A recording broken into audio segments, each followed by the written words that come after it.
Renew is the University Counseling Center. We are located at 6710 Northwest 43rd Street, just north of the Webster Commons. Renew offers a variety of services, including individual counseling, couples counseling, and psychoeducational workshops. The first 5 sessions for students are free, and students will never pay more than $10 per session. Faculty counseling is just $40 per session.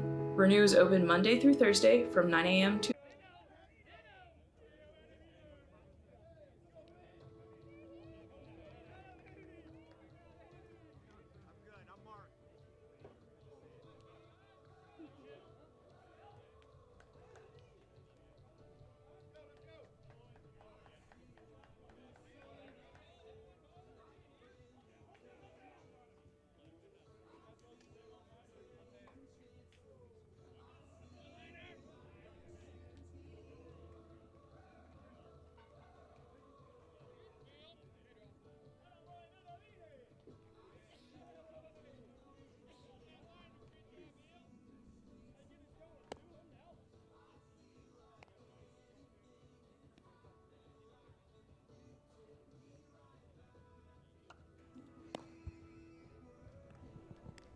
Well, we bring you into Feel and Field. We apologize for the technical difficulty, some internet issues here at Feel and Field today. But we are back now and ready for action.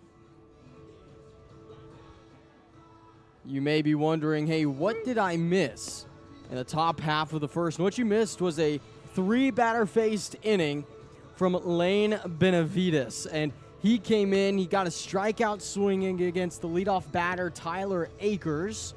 Following that, a ground out to second base from DJ Noble. And then Max Stromblay flew out to left field. On the other side now, it's Ryan Dombrowski who will pitch for the Tigers of East Central.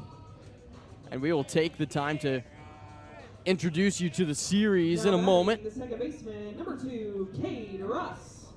Well, first, Cade Ross will come to the plate to face Ryan Dombrowski.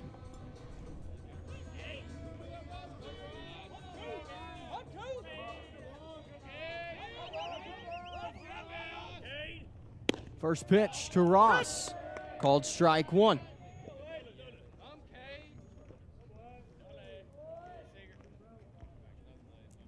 No balls, 1 strike. Dombrowski, the sophomore, standing 5'11", delivers a ball. Ryan this season sitting with an ERA of 5.79 across just 4 2/3 innings pitched.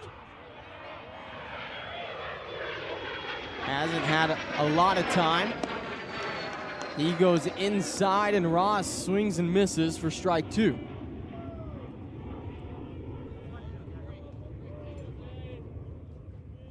Now the 1-2. Dombrowski.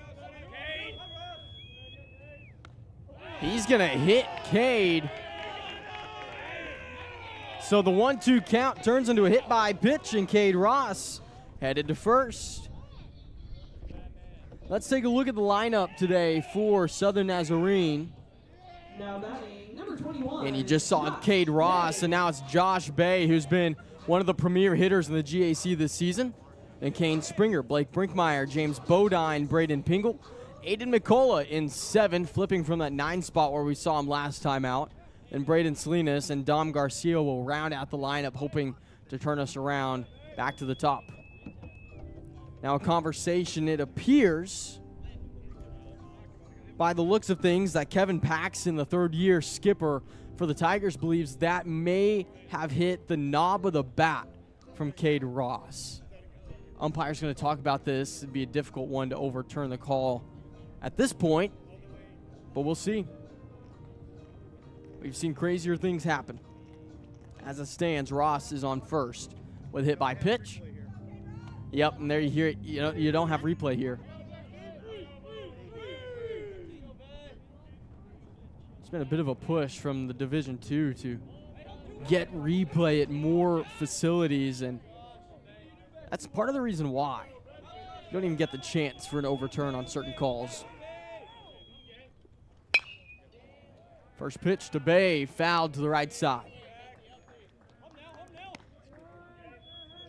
Josh Bay hitting .363 this season, up to 12 home runs and 35 RBIs for the DH.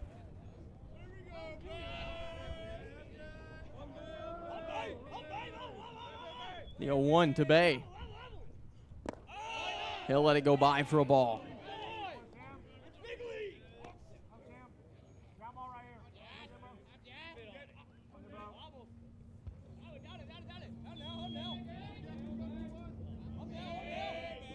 One ball, one strike. Cade Ross standing on first. They're going to check back to him. A lot of speed for Ross, so they'll hold him closer to the bag.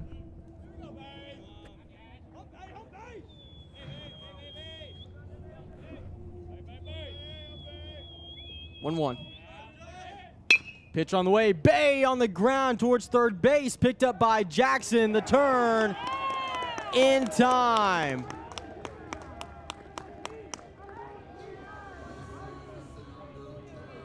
Five, 4, 3 double play. It was an impressive snag by Jackson at third.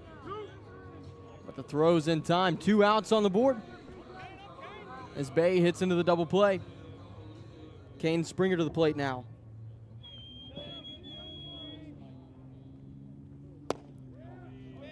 First pitch is low.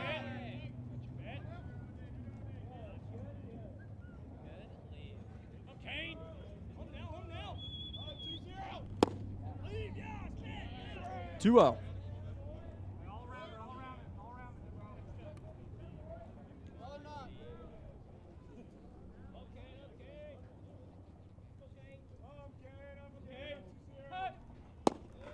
Springer will see a strike. 2 balls, 1 strike. Couple outs, no one on.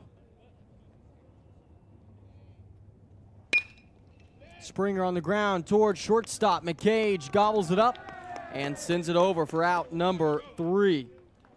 SNU unable to strike, but they do get a runner on. That's more than the Tigers could say in that first inning. But we'll get ready now for the top of the second. A quick first inning of work from both sides. That means due up for the Tigers is 4, 5, and 6. That's Lake Strickland, Joey Allen, and Price Jackson.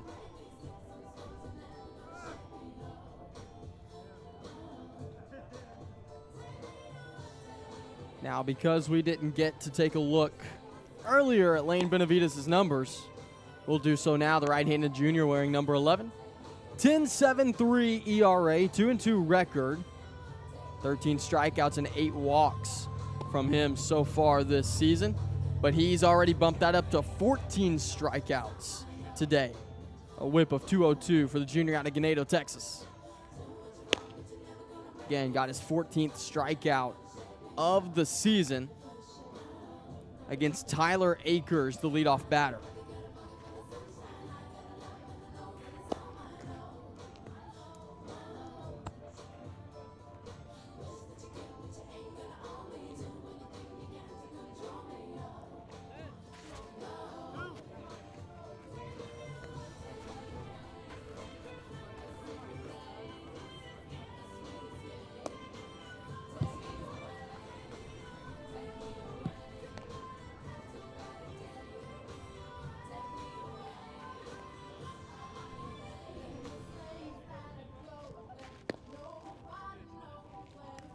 So again, Lake Strickland, then Joey Allen, then Price Jackson. It was a 1-2-3 inning to start today for Benavides.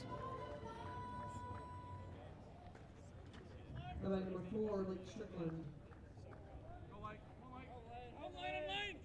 So Strickland to the plate, righty on righty.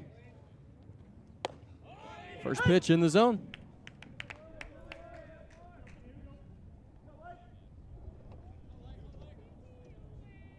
Too far left. 1 ball, 2 strikes now against Lake Strickland.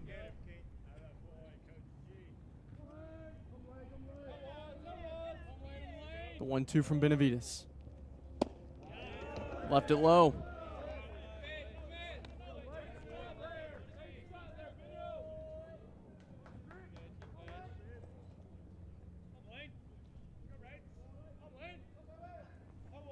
2-2 now. Outside. Count runs full.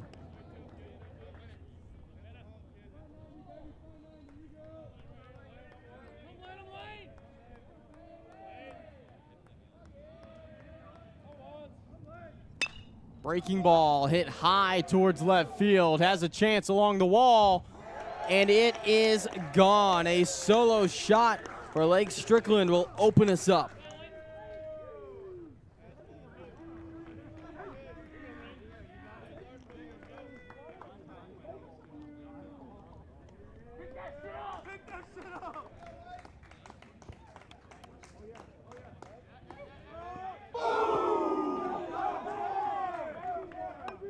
Number 32, Joey Allen. So Strickland homers. That brings up Joey Allen.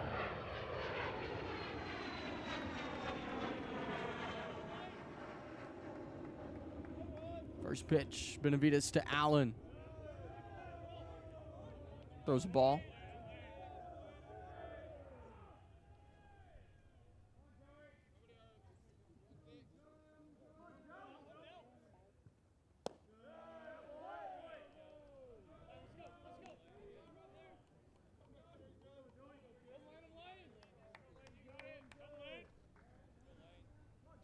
Two zero.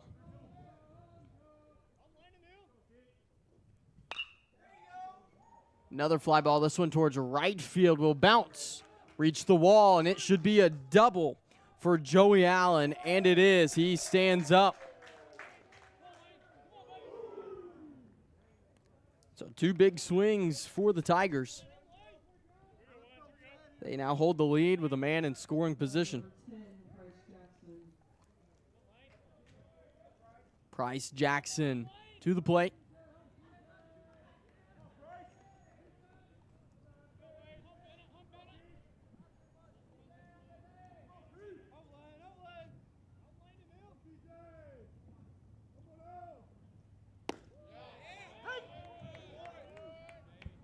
Benavides delivers a strike.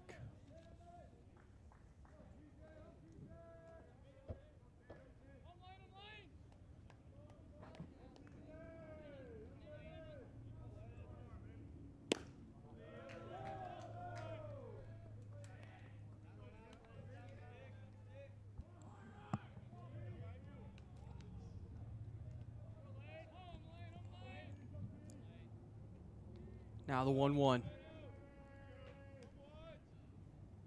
Lane deals, grounder to shortstop. Garcia's got it. And delivers an out. 1 out now on the board as Jackson grounds out. Blooper into right field will be enough to put runners on the corners with 1 out. Allen 90 feet away. Jeske stands on first. Batting number 8, Mason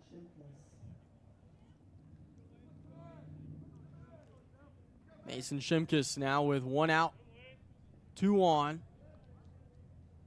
As you looking for a grounder to the middle of the infield here.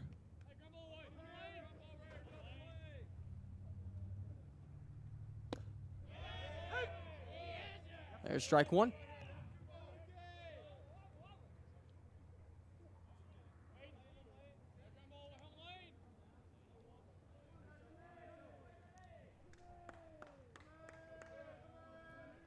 Now the 0-1.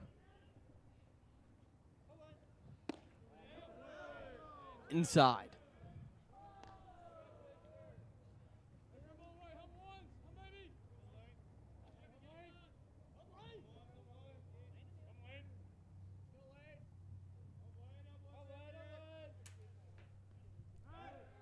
Check to first. Benavides gets the man caught in the middle. Now the throw home. Springer tags him out at home. Allen thought he could take advantage. Heads up play by Benavides to send it to his catcher. And the tag placed. 2 outs now with a man on second.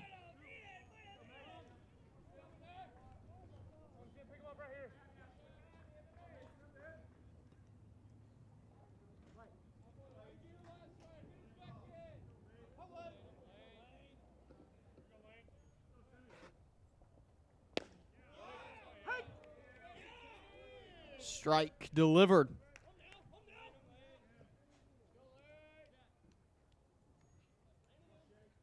The 1-2 to Shimkus.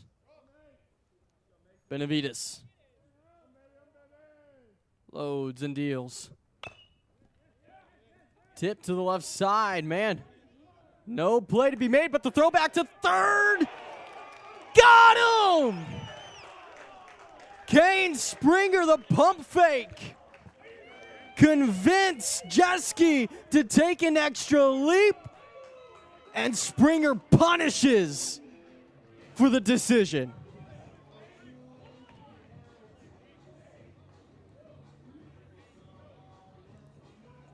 Two outs thanks to Kane Springer in a row get SNU out of it after only allowing a single run.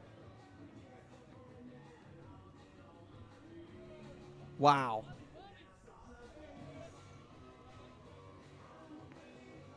Well, that's going to put the bats back up for the Crimson Storm. It's 4, 5, and 6 for SNU. Blake Brinkmeyer, James Bodine, and Braden Pingle. They continue to face Ryan Dombrowski.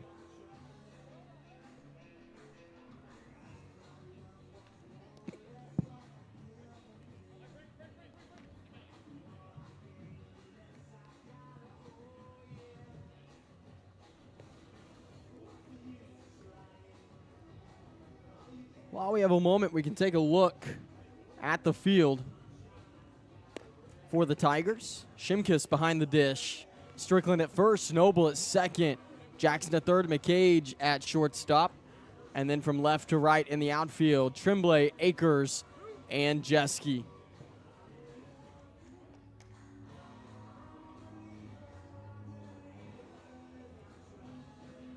And Blake Brinkmeyer. Due up for the Crimson Storm, the third baseman. Really need to get something going. You were able to get Ross on base with a hit by pitch, but then Bay hit into the double play last inning.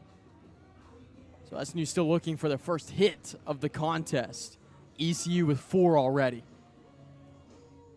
Now batting the third baseman, number 12, Blake Brinkmeyer.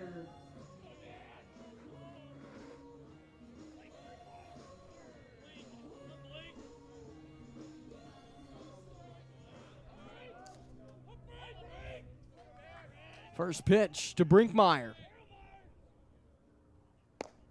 No good.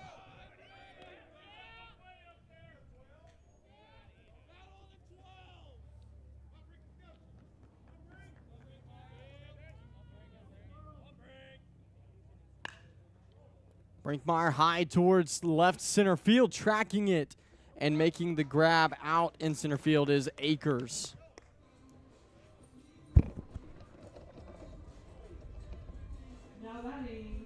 So that brings up James Bodine.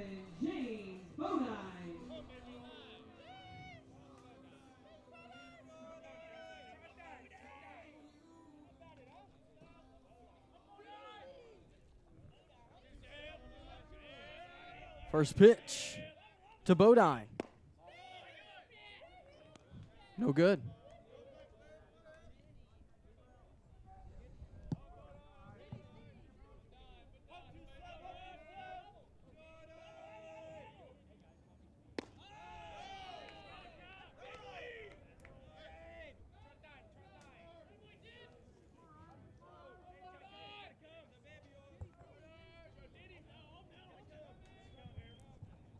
Bodine tips it back. 2-1.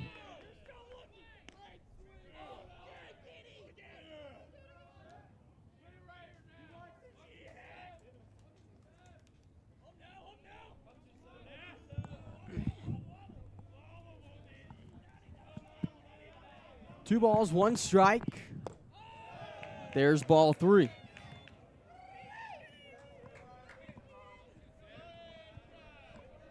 Now Ryan Dombrowski working against James. Hasn't allowed a hit. Did hit Ross back in the first. Now the 3-1. He'll miss. Bodine walks to first. Well, Aiden Riggins, Blake Guston, welcome to the booth. Hello, hello.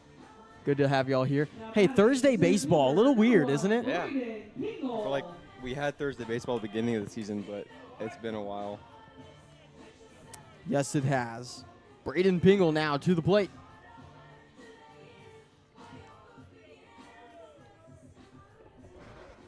That's a new one. Pingle 266 average this year. 3 home runs to his name. We'll see a ball.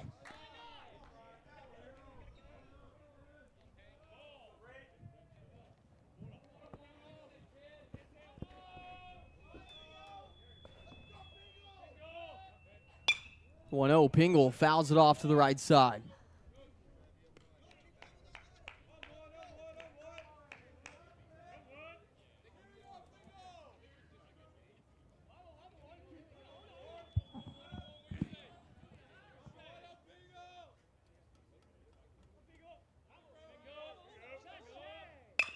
Pingle on the ground towards third. Will not get through, but it bounces out of the glove of Jackson. So Pingle stands on first. And Bodine on second. Would have been a tough play to make regardless, guys.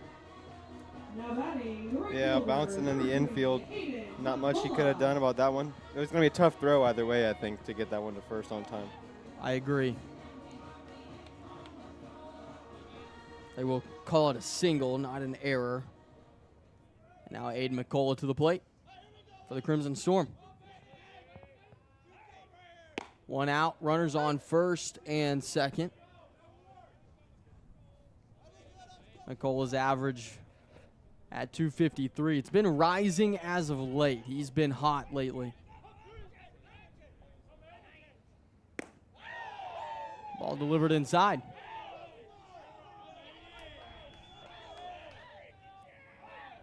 SNU dugout losing their minds.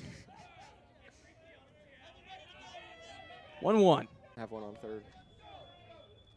Yeah, McCullough fights one off. You saw the runners are on the move here, as to be expected. Now the payoff again, but it'll turn to second. Nothing there.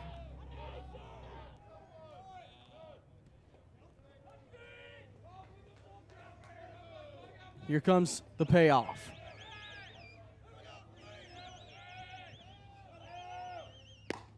Outside, ball 4. Bases loaded for Braden Salinas.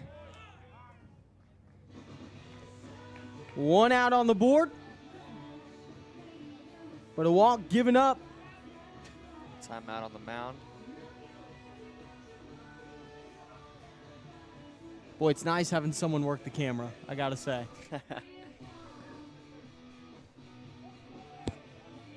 What do you think they're talking about right now? Probably trying to get a ball on the ground right now. You've got to be ready for a double play. Yeah.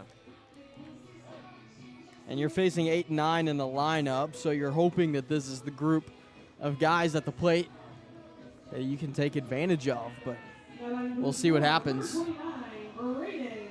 Sack fly will tie us up as Bodine comes to the plate again. So that was honestly a weird, maybe I'm just deaf, but I did not hear it hit the bat. It was quiet, yeah. It just, Very quiet. and it kind of flew as well, you know. There's not a whole lot of wind today, but we have days where that might have just went well over the fence with the amount of wind we can get. Yeah, it was a little bit of a crack, probably in on the hands a little bit. But now Garcia to the plate.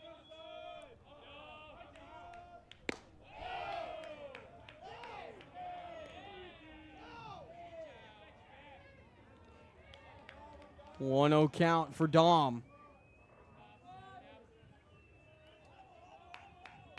Dombrowski delivers.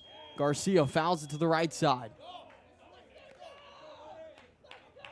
We've seen one home run today. Came off the bat of Lake Strickland for the Tigers to start off the second.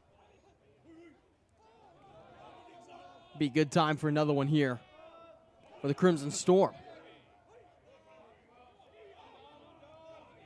The 1-1. Garcia cuts and misses. 1-2 now. The runner advances to second, though, so 2 runners in scoring position for SMU with 2 outs.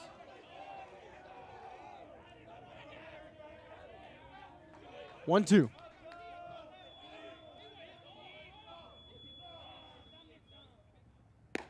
Swing and a miss. Strike 3. Dombrowski feeling good about it. He gets out of a tough spot, but gives up 1 in the process, so we're tied up after a couple.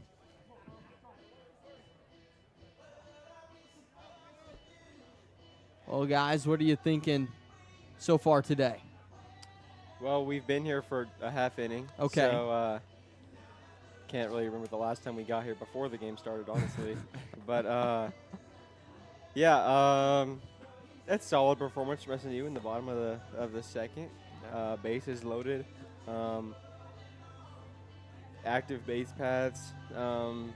Maybe see more contact. I think there was some good patience to get a walk to load the bases, and maybe at the end, just a little bit unlucky plate appearances.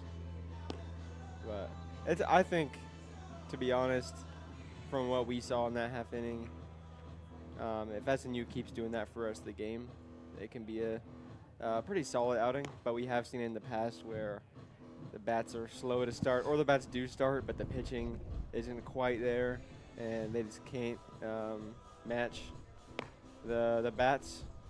So I just like to see SNU continue to match their hits for the rest of this game.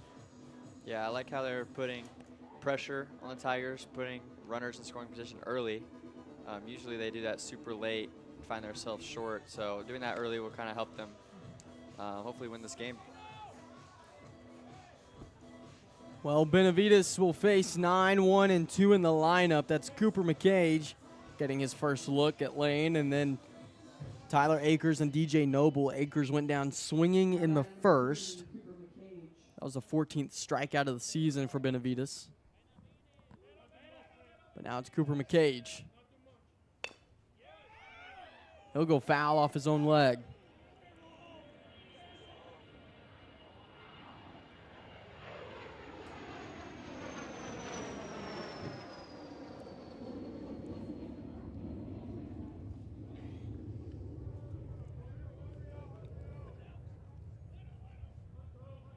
No balls, 1 strike. Benavides to McCage. Just misses.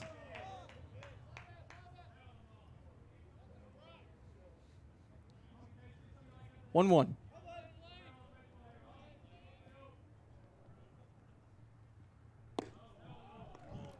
No good.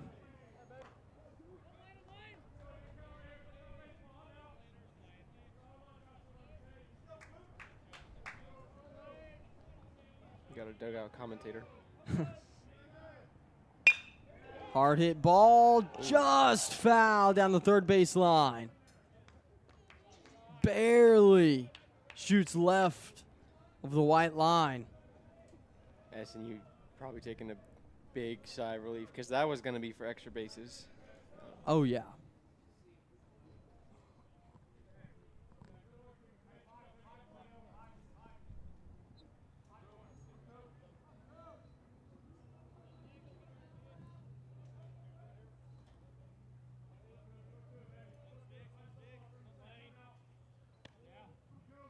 Two. High fly ball towards center field. Pingle underneath it. Braden secures the out. Top of the lineup in Tyler Akers now. Again, went down swinging in the first.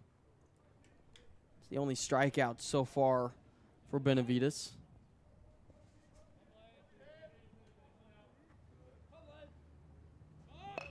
Akers wants to bunt, and he does. Beautiful bunt. Brinkmeyer delivers a throw, not in time, and it misses Bodine. So Akers will stand on second. Desperation toss to first by Brinkmeyer. Didn't really have a real chance to get Akers out at first, and it ends up allowing him to advance to second.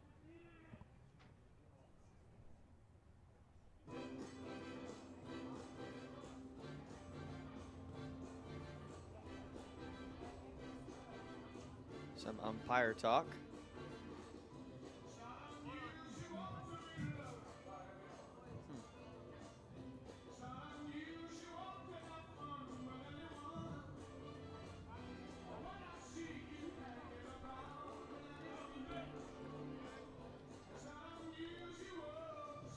So one out, man on second, and DJ Noble, who grounded out to second last time up, is at the plate. Righty on righty.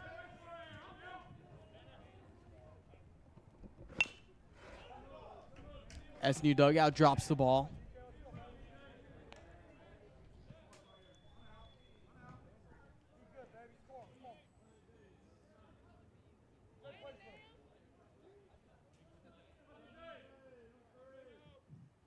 The 0-1.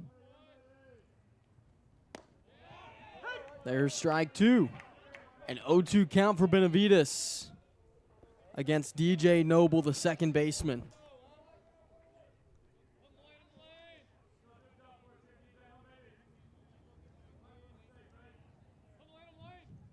Now the 0-2. Lane deals. It's low.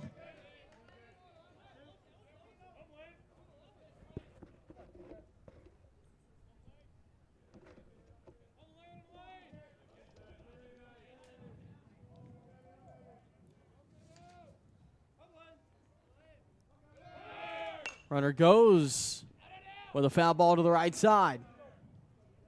Akers 1 and third. He'll have to wait a moment to get it.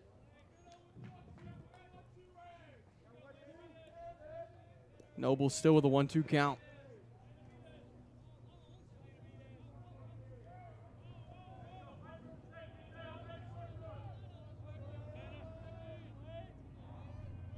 The 1-2. No good.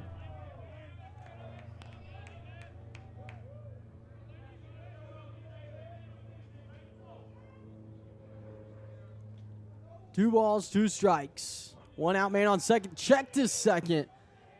A little late.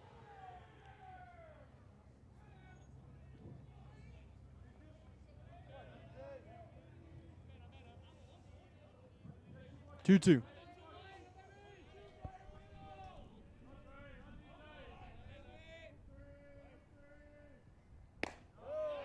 Just off. Count runs full.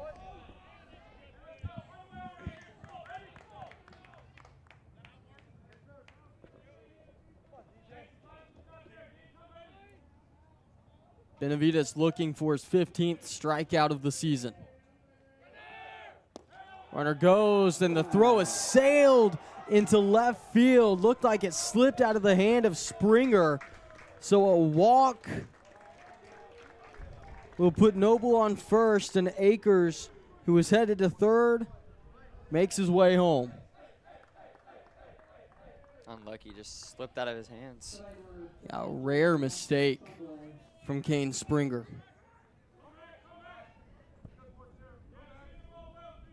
So Noble on first. Strombley will bat.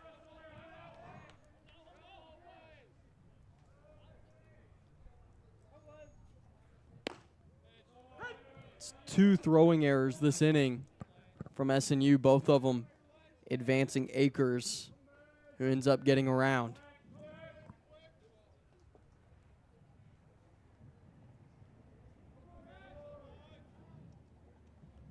The 0-1, runner goes.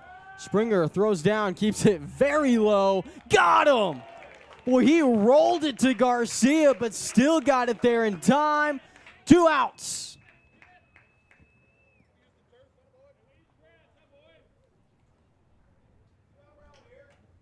How about that, guys? That's probably one of the slowest catcher throws to second base I've seen. That gets him out. Accuracy, yeah. The accuracy is what's important there. I was going to say, I've seen some very slow throws to second, as that one is belted towards center field, but Pingle able to handle it.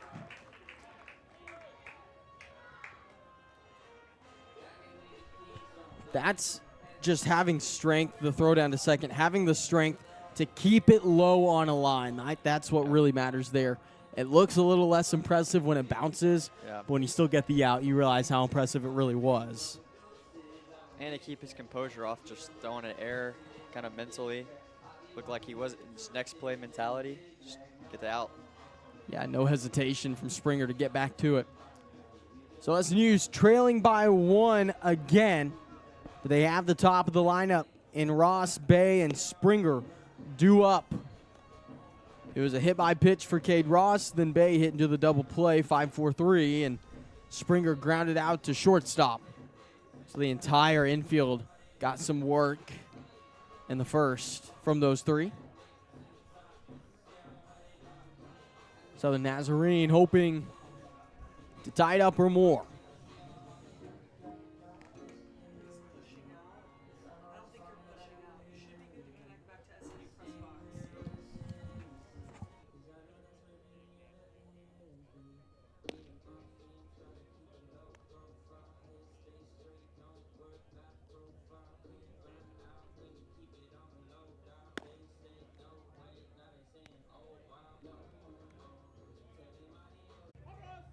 First pitch from Ryan in the zone.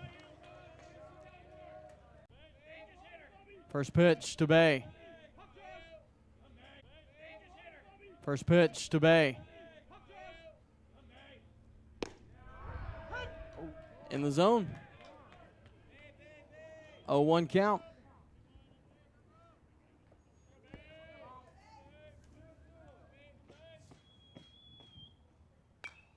Bay tips it back.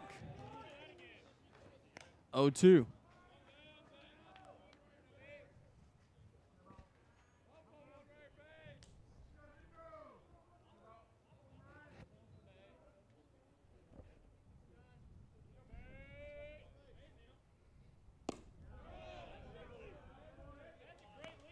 One, two now.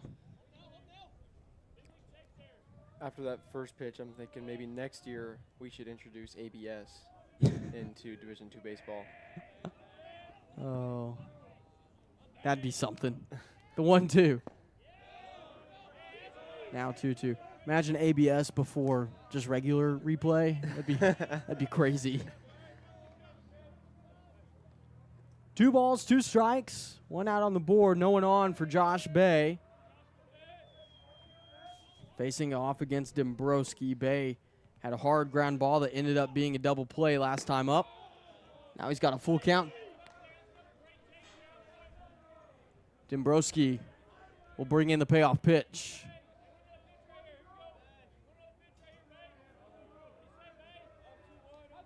Ryan deals.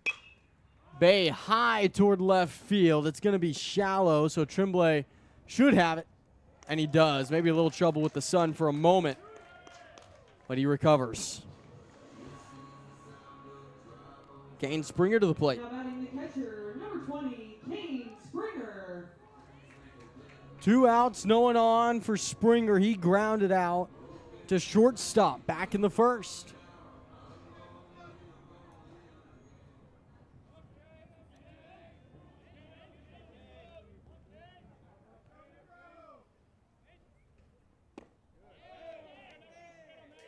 Springer lays off a ball.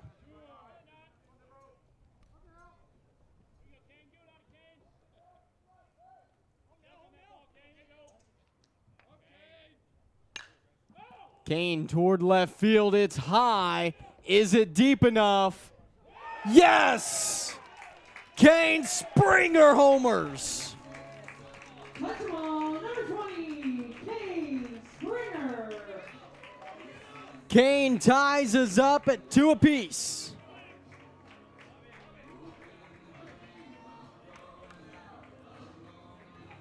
He's already made some incredible plays on the defensive side. But now offensively, he's awake. Blake Brinkmeyer will follow up the performance of Springer We'll see what Blake has in the arsenal.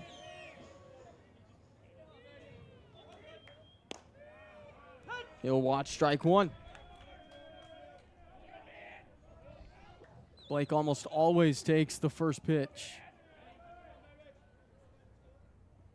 Now the 0-1. Brinkmeyer on the ground, gets it through into left field. A single for Brinkmeyer. That brings up James Bodine.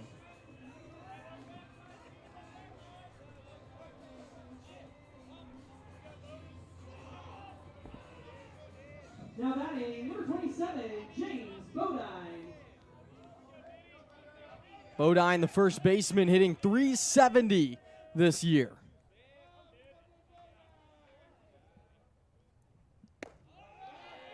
Ball high. Bodine walked last inning, which was followed up by a Braden Pingle single. The 1-0. Oh, Bodine with a rocket. Foul to the left side. 1-1.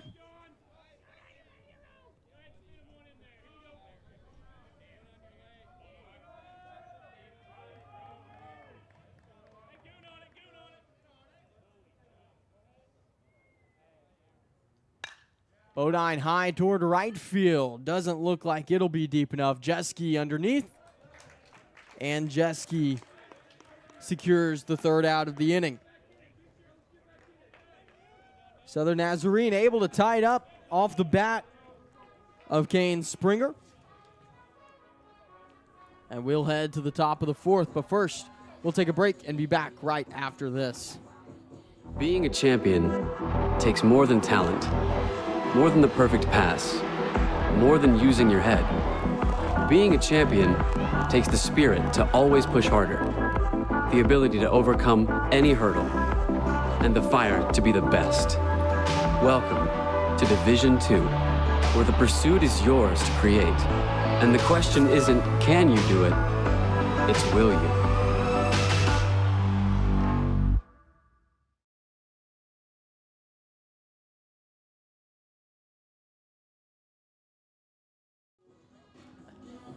Well, we bring you back. Benavides remains the man on the mound for the Crimson Storm. While we have a moment, let's take a look at the series history between these two teams. This is the 46th meeting since 2012 between SNU and ECU. Southern Nazarene trails in the series 21-25. This has been one of the tighter series for SNU. East Central's won 3 straight against the Storm, and the Crimson Storm's last win against the Tigers came back on March 25th, 2025, here in Bethany. That was a game I was here for, and that game was played, and then they moved to Piedmont due to wet conditions in the turf field over at Piedmont High School. That's what I thought was going to happen today. Because of the rain last night, game get pushed back. Yeah, luckily it was very sunny today, and the tarp did its job last night. This is Lake Strickland. First pitch will be skied toward right field. No problem for Aiden McCullough. That brings up Joey Allen. And Price Jackson will be on deck.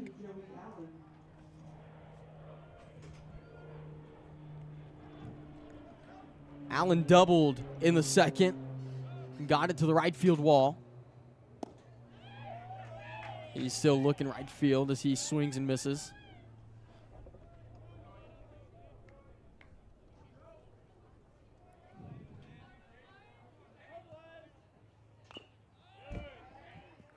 He'll tip one back. 0-2 count for Benavides.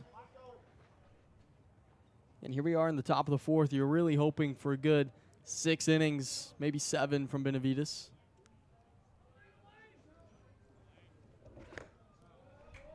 One, two. Of course, he's been efficient so far. He's up to 45 pitches. Hard hit ball goes foul right side.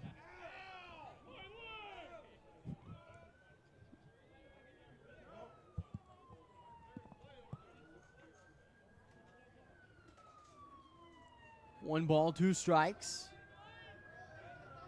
Now, no Saturday game in this series.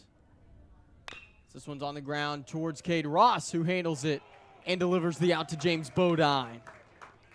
As I was saying, no Saturday series.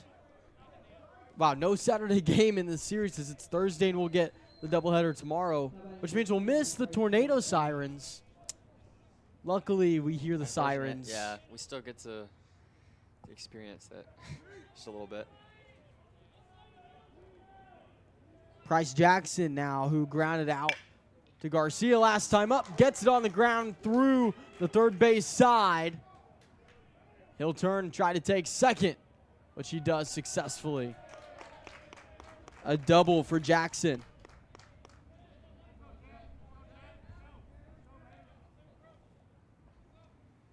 That's the 5th hit today for the Tigers. Number 16, Logan Rescue. Excuse me, the 6th.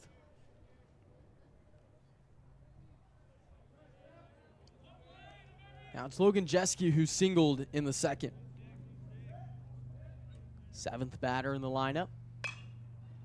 He'll punch one toward right center field. Should drop, and it does. McCullough scoops it up and thought about delivering home. Instead, he'll allow the run to come across unchallenged.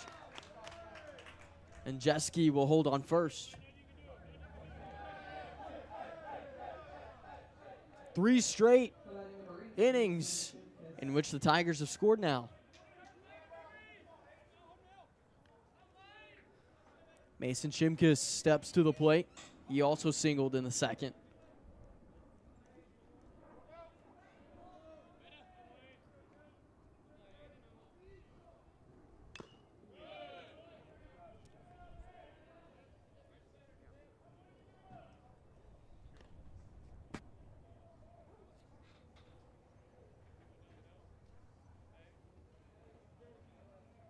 No balls, 1 strike. Man on first, 2 outs. Benavides. Out of the stretch. Another foul tip.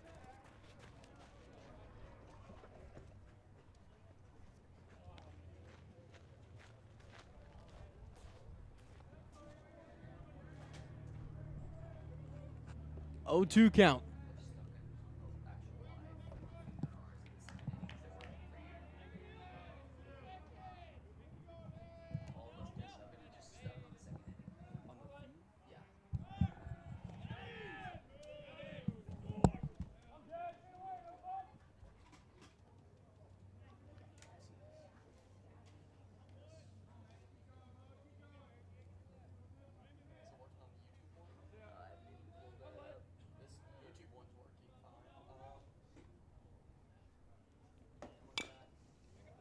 Foul ball.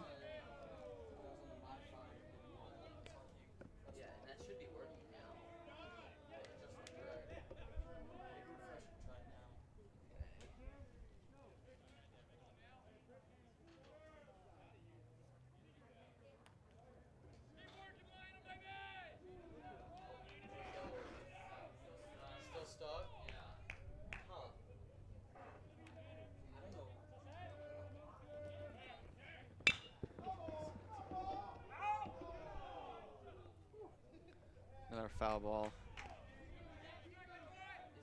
Had the distance on that one.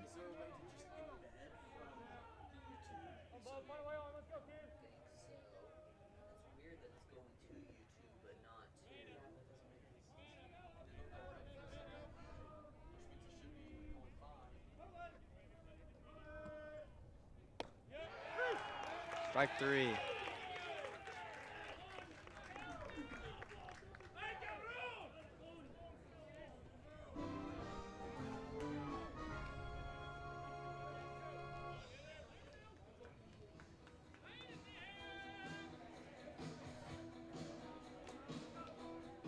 Well, I'm looking to see if SNU could get the bats rolling. I mean, they have been getting some solid contact with the ball, but if they can just get on the ground, get some runners on base, and be aggressive on the bases, because there was like 3 pop flies last inning. Yeah, I think the biggest difference right now in the scoreline is the errors. Yeah. We saw 2 errors in the same inning, putting a runner in scoring position and then putting a runner home. Yeah. And so you take away those errors and it's a tied ball game. And obviously, there's not a whole lot you can do about a home run in the first inning. But if we've seen a trend in the SNU baseball, if you can allow 1 run inning, Yeah.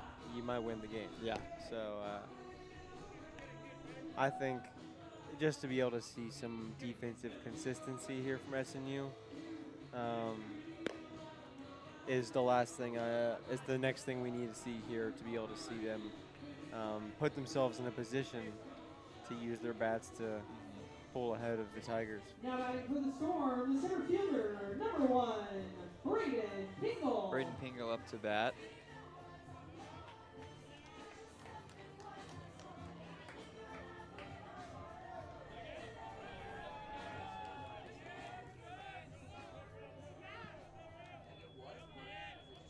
The pitch from the Tigers.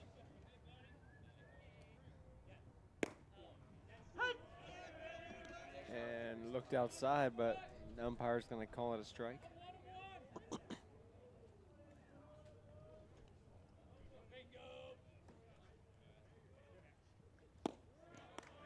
Caught him swinging. Just reaching for that one.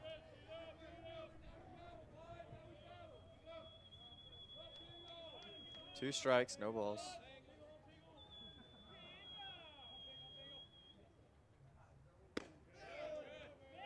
Little high.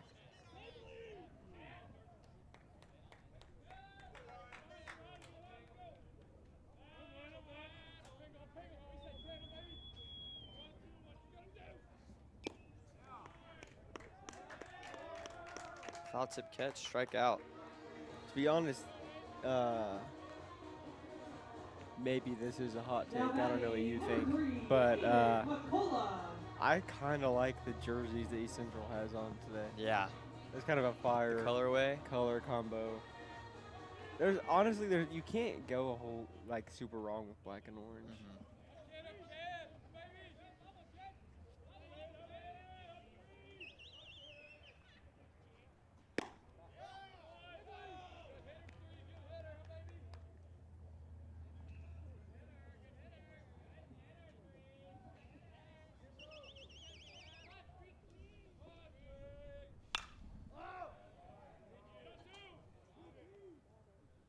Pop fly. He'll get under it. Hasn't really made an impact yet, but you can kind of tell when the fielders have a little bit of an issue finding the ball, I think, in the sun. You've seen a few guys stumble and move around a little bit, losing the ball maybe in the light. Everyone's been able to get a hold of it so far, but it's definitely making things a little bit harder. Ball 1.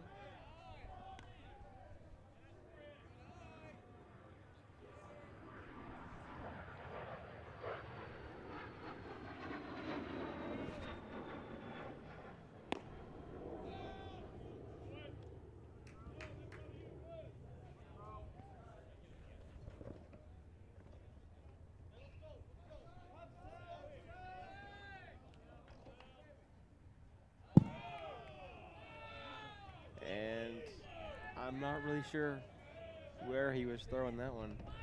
Looks like he needs a new ball. Kind of slipped out of his hands. Maybe that's what happened. Maybe he lost his grip on it, because that was over and behind the batting box. Catcher couldn't even make a play on it, and that's a 4-pitch walk. So A walk Braden to first base. Some good patience. Some good vision from him. To be honest, none of the pitches were even that close to the zone. It didn't really seem like he was testing them a whole lot. We do have some activity in the bullpen. Another ball. A little bit. Most of them just maybe a little bit of warming, stretching first before they. No one really pitching yet, just a bunch of guys standing around. Yeah. But they may need to start doing something soon. 6 balls in a row. 2 balls, no strikes. Runner on first. Lefty with the pitch. And it's another 3 ball. balls. So Dombrowski, I think we're gonna say that's how you say his name, Dombrowski. You're losing his handle a little bit. 7 balls in a row. Saw a 4-pitch walk, and he's 1 away from another one here.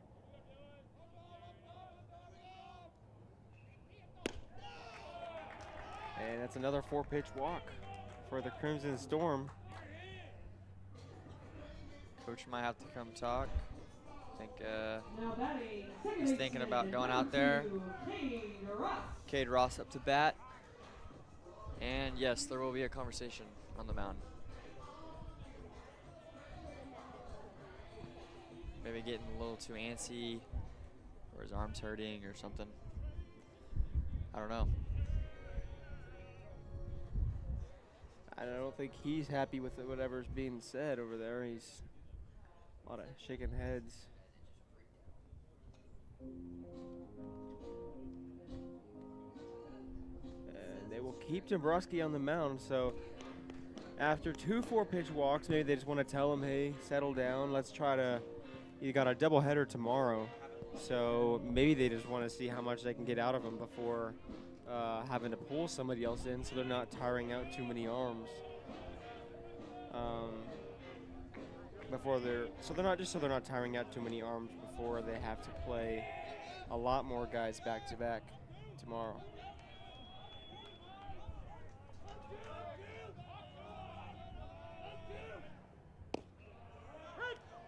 Strike 1, there it is.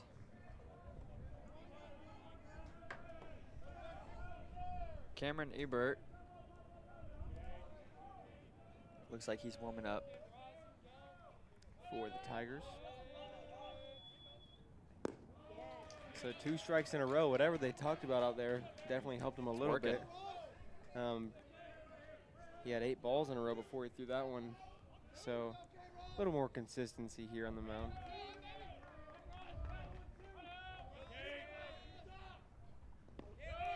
Ball. And this one, Gonna run it to third. Will. Got him. and that'll end the inning. So a little bit unfortunate. I think he saw the ball in the dirt and went for it, but the catcher was able to make a great play and stay behind the ball. It was honestly a good. There's not a whole lot you can do sliding into a base when it's pretty much completely sealed off, but he Yeah. did a good job of trying to get around it. Yeah. But You can see he was trying to.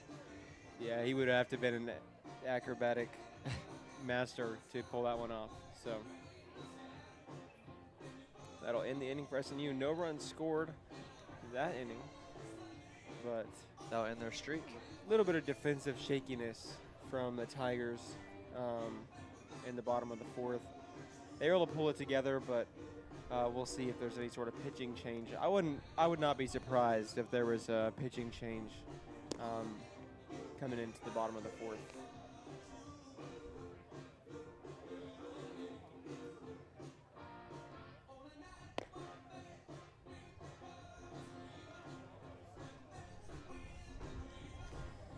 Benavides stays on the mound for SNU.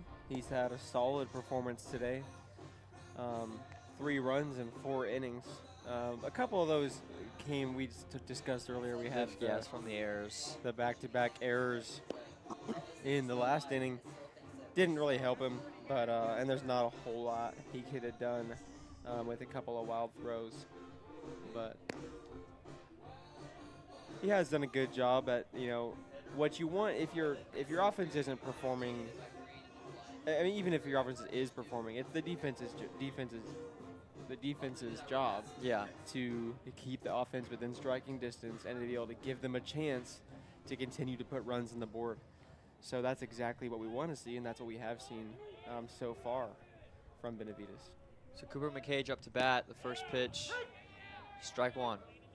Well, guys, I'm back momentarily. Just want to update everybody on YouTube that we're having some technical difficulties with the Huddle live stream, so bear with us. You guys are doing an excellent job, by the way, while I'm elsewhere. Figuring everything out. 0-2 count, though. Benavides still looking good, guys. He's given up 3 runs in 4 innings. Now the 0-2 to McCage. No good.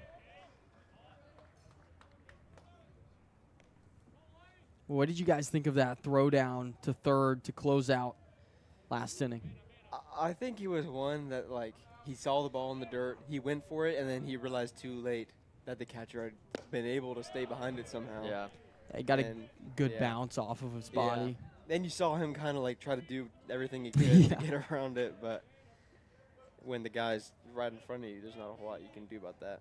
So it's an unfortunate end to the inning, but we did see 2 4-pitch walks from the Tigers, so that's kind of a little bit of defensive shakiness maybe that SNU looks to capitalize off of, whether or not there is a pitching change coming into the bottom of the 5th. Now the 2-2. Oh, it was full count and he missed. Not sure where he missed. Might have been a little high, but nonetheless, that puts McCage on first after starting the count 0-2. He'll walk to first. That one hurts, guys. Tyler Akers now to the plate. Danny Thompson in attendance. He's got some company out there in right field today. I noticed that, yeah. He's also progressively getting more and more shade. At the beginning of the season, there were no leaves on the tree, and he was forced to sit in the sun. It was not this hot. It's gotten a lot hotter as the season goes on. But more shade. But, yes.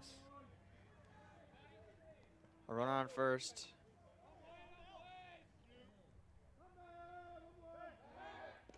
Throw, no good. Maybe just trying to keep the runner as close to the base as he can.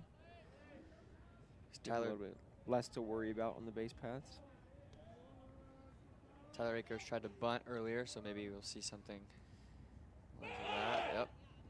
And he does. The bunt attempt advances the runner, and he's out at first.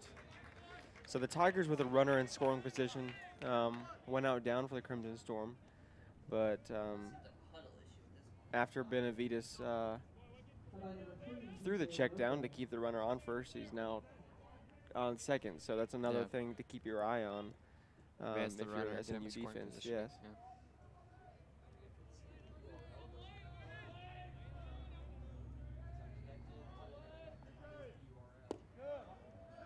Number 3, Donovan DJ Noble up to bat. I guess they just call him DJ.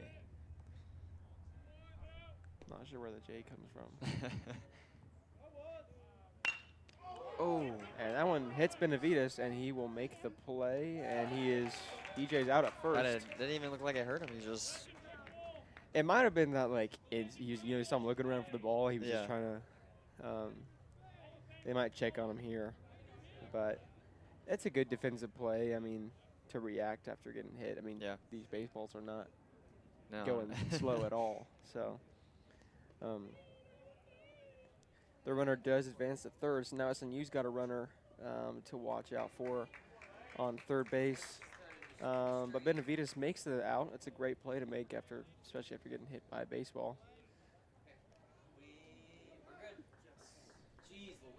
So that'll bring up Max Tremblay from West Kelowna, British Columbia, to the plate. Well, guys, I'm back again. Hopefully for good this time. I think we got the technical difficulties figured out. So update me on what just happened. Did Lane Benavides just take a ball to the body? Yeah, he just ate it. Okay. Right in the Okay. leg. It's been a few seconds looking for the ball, but he made the play to first. So McCage stands on third, 2 outs. High fly ball to center field. Pingle underneath it. Over his shoulder. Misjudged the play, and it drops. A run comes in, and a double. And that's what we were just talking about was, and I don't know if this is what factored into that, but we've seen a lot of guys shielding their eyes, and there's no wind today. That's not as much of a factor to worry about, but there's a lot of sun.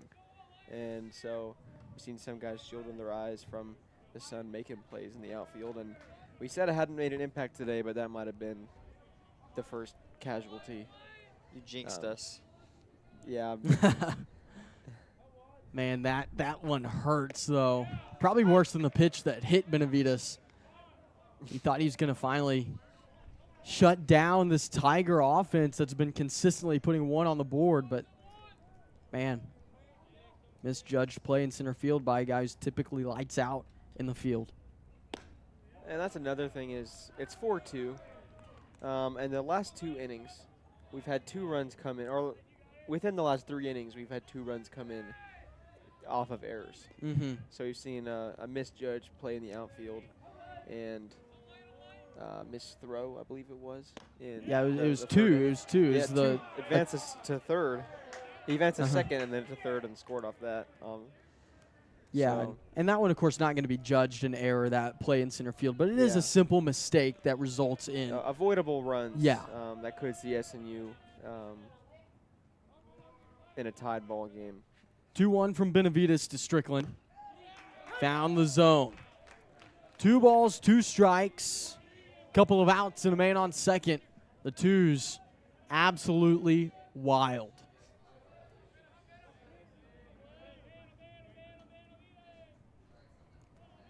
Benavides to get out of the top of the 5th. On the ground to Brinkmeyer. He handles it and delivers out number 3 on a silver platter to Bodine.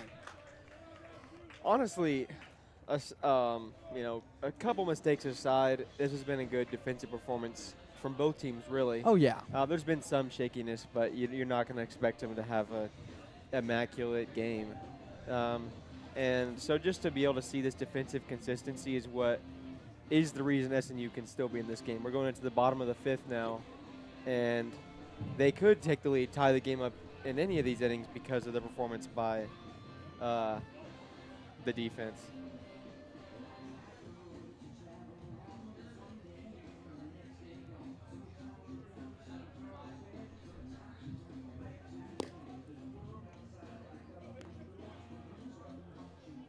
Is that still Dombrowski? Looks like it. Yep. Ryan Dombrowski remains on the bump for the Tigers after walking a couple last inning. Of course, Salinas was thrown out at third. But that means you're at the top of the lineup if you're the Crimson Storm. Cade Ross was behind in the count. Things weren't looking great for him. Yet he gets to start this inning back at the plate against Ryan Dombrowski.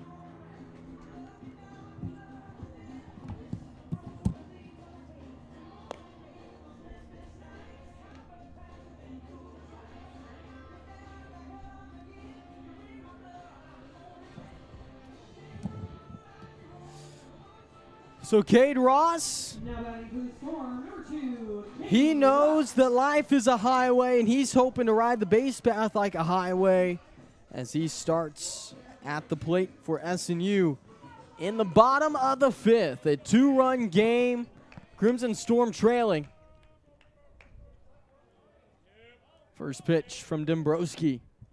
Ross wants to bunt, pulls away, ball 1. Just in time with that pullback.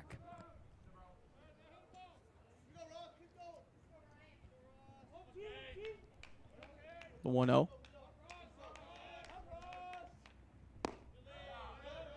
Off the mark.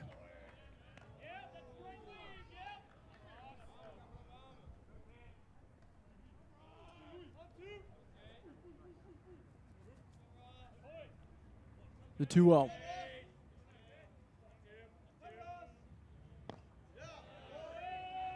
Three balls, no strikes for Cade Ross. He was hit by pitch in the first. Hasn't reached outside of that. This is just his third plate appearance.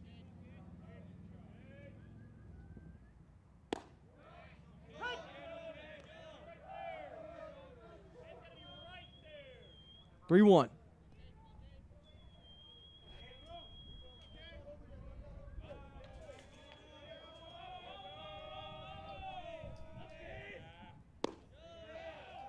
There's strike two. Ross thought it was off the mark. Instead, the count runs full.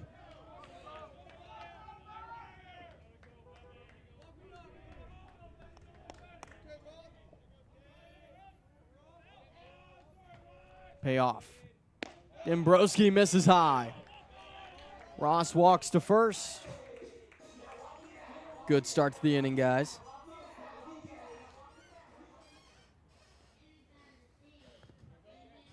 Well, Josh Bay. Number 21, Josh Bay. Bay threatened to get one over his last time up back in the third. Now with a man on, he could tie it up with a swing.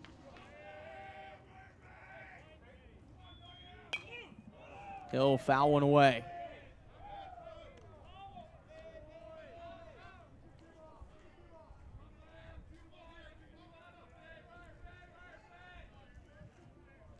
A 1.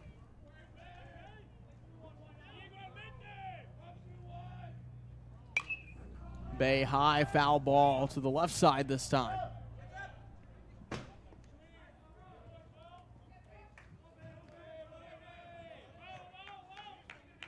No balls, 2 strikes.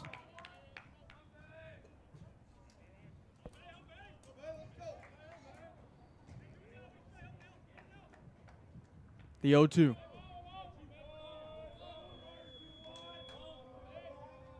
Check to first. Ross gets back.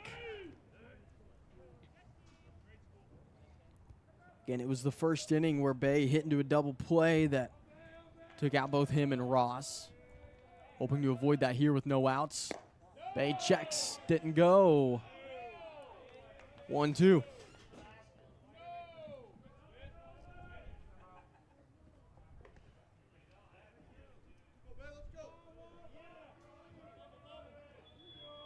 One ball, 2 strikes. Ryan Dombrowski delivers. Swing and a miss. Bay goes down. Now Kane Springer, who homered in the third. Now batting the catcher, number 20, Kane Springer. That pitch was 82 miles per hour. Thank you, Blake. You know, after the last game, I went and watched back when I was announcing the pitch clock, and it literally drive by. Like, it was just in the middle, all was at 83. And it was awesome every time. It was awesome. 1-0 count to start for Springer.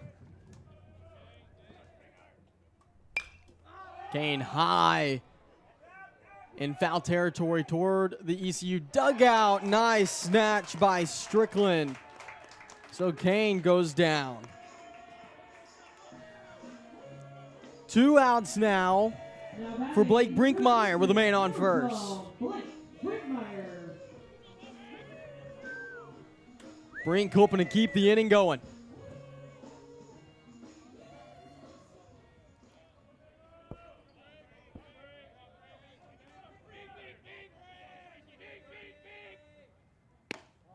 Ball inside.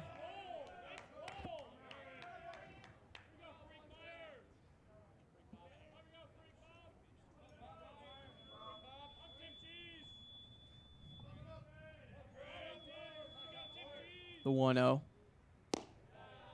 No good. 2-0.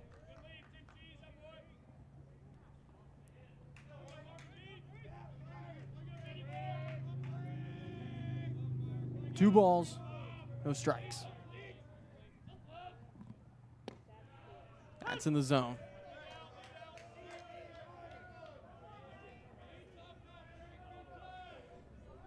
Two 2-1 now.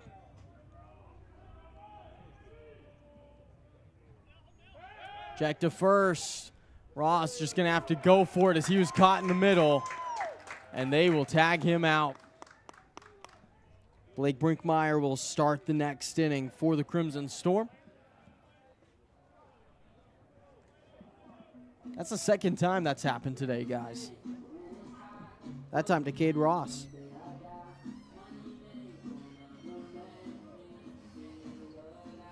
Yeah, I guess he just saw something and went for it, and it was. He didn't see the move to Yeah. first. I think he was headed to second regardless, just didn't see that move. Pickoff attempt came just because he was so Yep. far off the bag, ready to go, and then Well, it's catches him right in the middle. dangerous stealing on a lefty, too, and that's why. But Benavides back to the bump.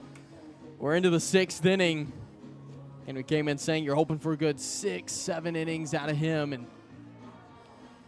well, now's when you got to get it.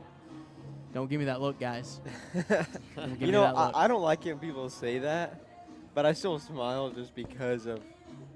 It crosses your It's- mind it's every overused. time. Every It's time, overused. every time you say it, just like kind of hits me. I and can't have not to. think about it. I've never been more aware of the amount of times I say 6, 7. It's very, very common phrase, apparently, Yeah. because it's all the time. But, I could have sworn I never said that. yeah, I didn't think I ever said it. But middle schoolers around the world have proved me wrong. So Southern Nazarene trailing by 2. They'll face Joey Allen, Price Jackson, and Logan Jeske, barring any changes. So far, ECU has looked like the cleaner team. 8 hits and no errors as opposed to SNU's 3 hits and 2 errors. Regardless, still just a 2-run ball game. First pitch from Benavides, fouled away.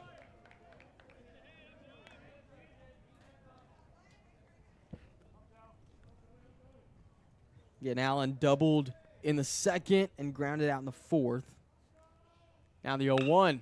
Well hit towards center field will get down, and a single for Joey Allen.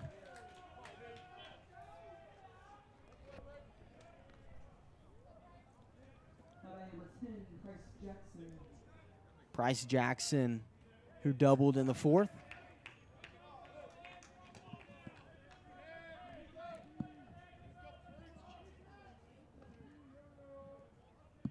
First pitch to Jackson, Benavides. Finds the zone.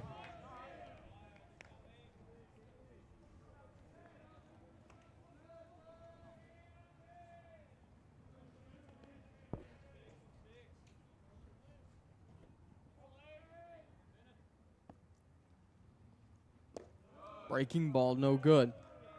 1-1. Looks like we have another player. 2 pitchers are warming up right now.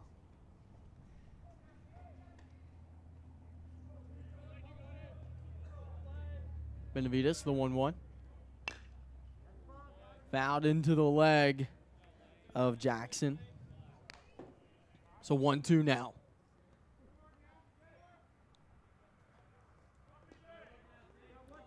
Caleb Tucker getting warm for the Crimson Storm.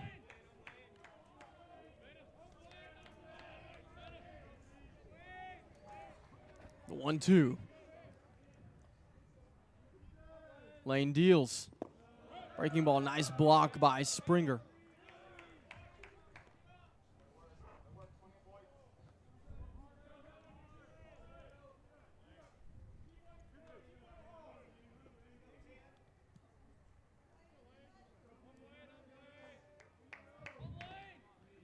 The 2-2. High fly ball toward right center field. Has a chance. Bounces off the wall. The sliding attempt by Pingle, no good. Should bring in a run. Ross delivers to the plate. And it was high. The throw is in time, but Springer couldn't get down to place the tag. Nearly a beautiful recovery from SNU's defense. Instead, it's an RBI double. Number 16, Logan Jeske. East Central has scored one in every inning since the second. And with no outs and a man on second, skipper Chris Motomog will make a pitching change.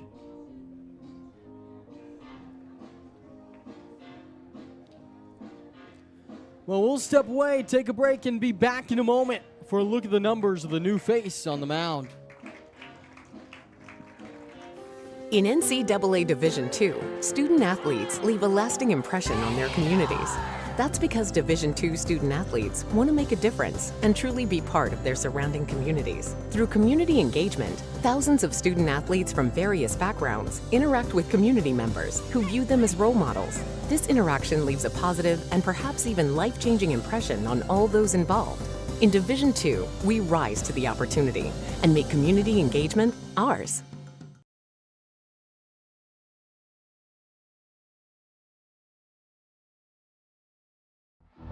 Being a champion takes more than skill, more than endless drills, more than using your head. Being a champion takes the heart to give it your all, the agility to thrive from any angle, and the relentless drive to be the best.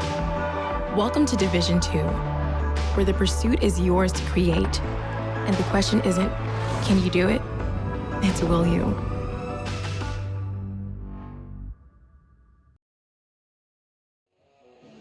Well, we bring you back to take a look at Caleb Tucker. Tucker, a junior out of Weatherford, Texas. He's pitched for 20 2/3 innings.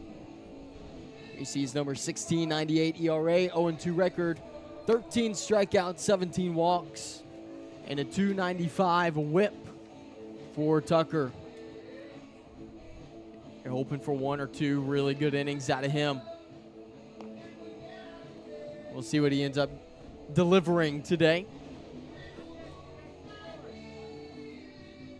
Coming off the RBI double from Price Jackson. He's going to face 7, 8, 9 in the lineup. That's Logan Jeske, Mason Shimkus, and Cooper McCage. Price Jackson on second belongs to Lane Benavides.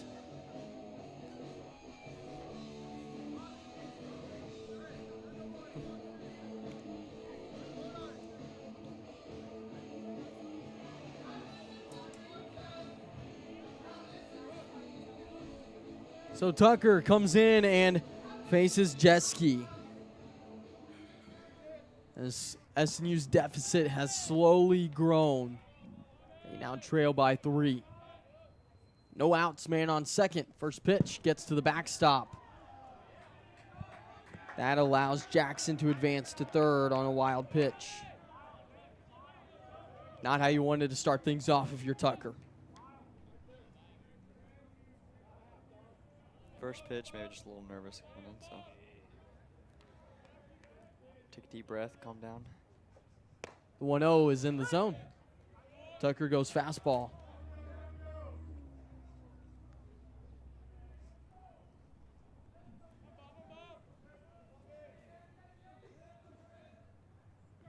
The 1-1 to Jeske. Breaking ball nearly got him to reach. Instead, it's a 2-1 count.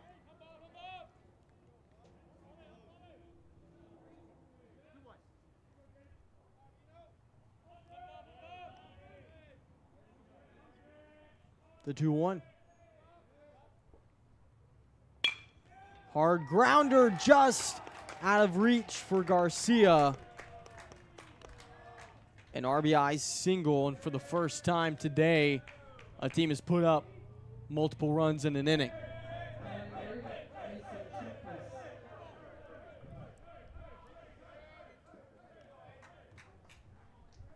Now 6-2 ball game.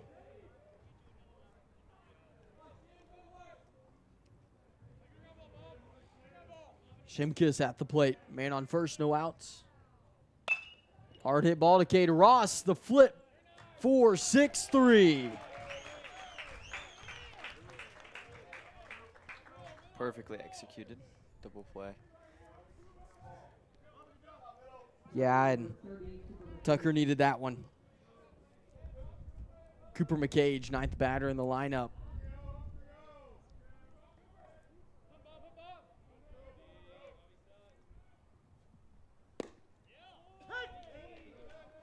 Strike one.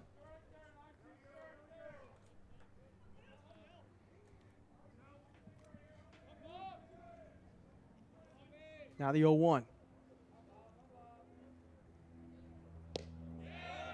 The wave for strike two.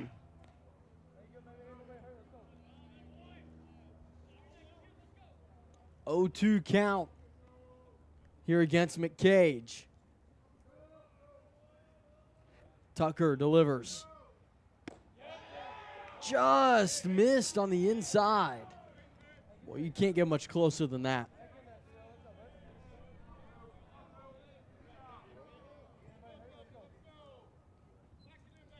SNU faithful unhappy with the call. Nonetheless, 1-2 from Tucker. Missed outside that time. 2 straight pitches that had the middle infield walking toward the dugout. 2-2. Couple of outs, no one on. Tucker deals. Cooper McCage fights him away. We'll do it again.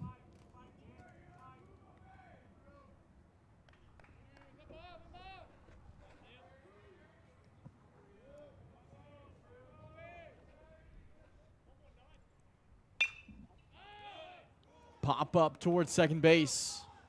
Cade Ross gets the out. So Tucker may have been robbed of a strikeout, but he still gets the out.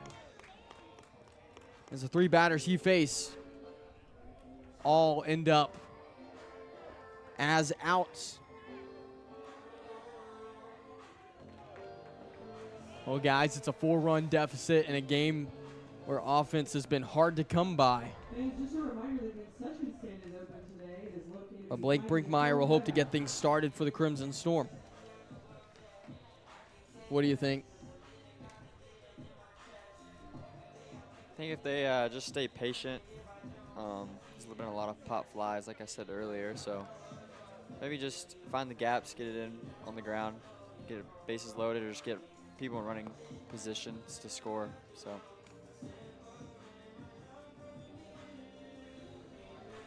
looks like they'll continue to face Dombrowski, the lefty. Solid performance from him today. 5 innings pitched so far, 2 runs allowed, 3 hits allowed. So really a great performance from him. No really dark spots for him today fully. And that's exactly what you want from an ECU standpoint, most importantly going into a doubleheader tomorrow. It's been a while since I feel like I've been one of the doubleheaders, but we kind of stress like how many pitchers you play. Yeah. And by the last game, you know, sometimes you're only down to a few left that will be able to pitch. So right. This is probably the most important thing ECU can take away from today, besides if they get a win, would be having their guy go 6-7 innings. Brinkmeyer on the ground towards second. A little bit of trouble on the collection, but still handling business is noble. So Brinkmeyer grounds out. That brings up Bodine. Number 27, James Bodine.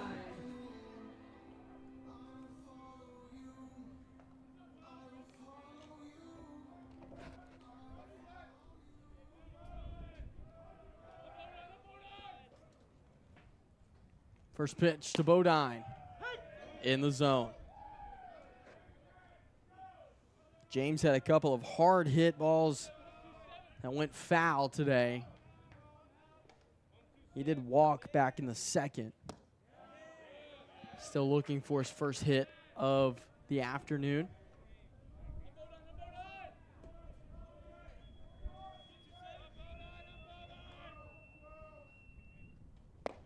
Swing and a miss for strike two.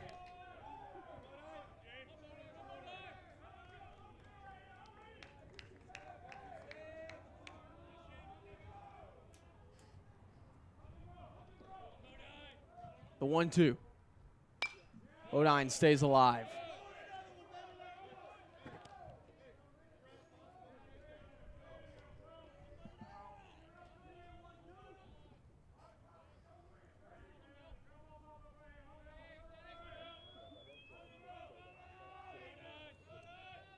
The 1-2 again, no good.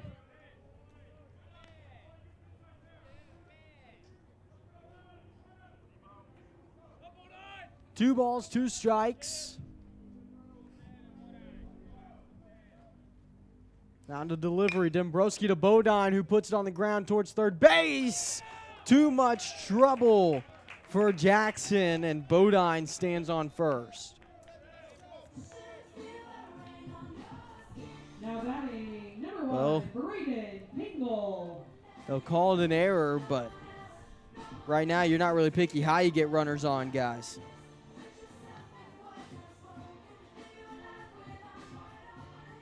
It's going to take base runners, down 4 in the bottom of the 6th. Braden Pingle. Righty on lefty here. Man on first, 1 out. He wants to bunt, pulls away. 1-0.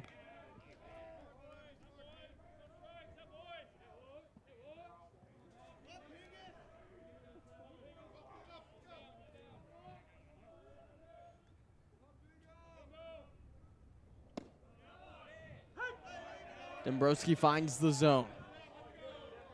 Oh, SNU faithful not happy about it.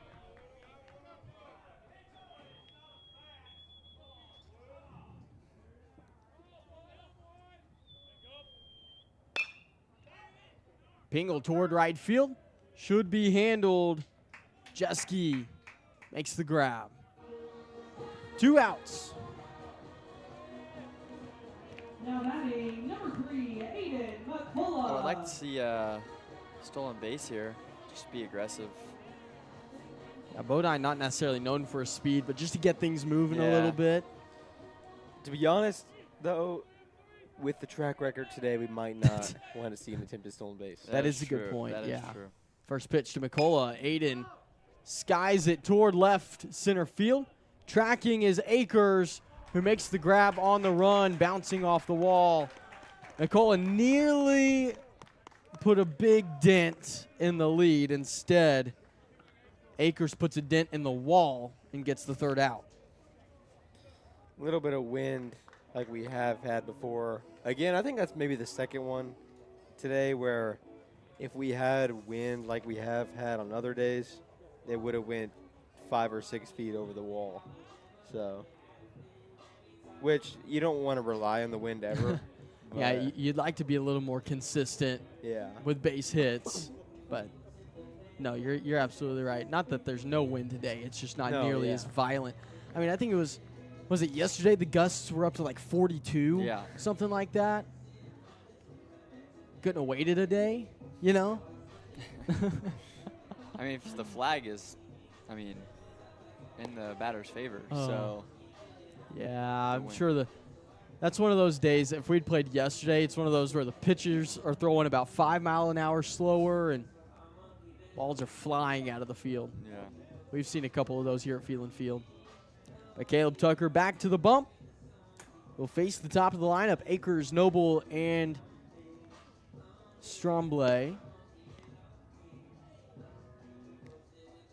Southern Nazarene needs to stop the bleeding. They haven't had a shutout inning since the first. They just gave up 2 last inning. It's the most they've given up in an inning all day. Top of the 7th coming up.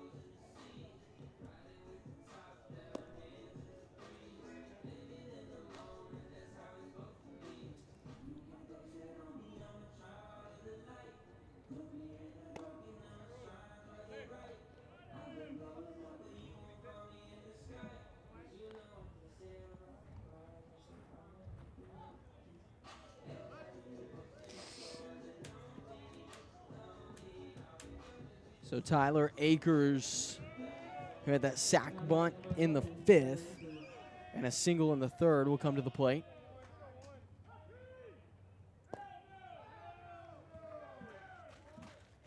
One 0.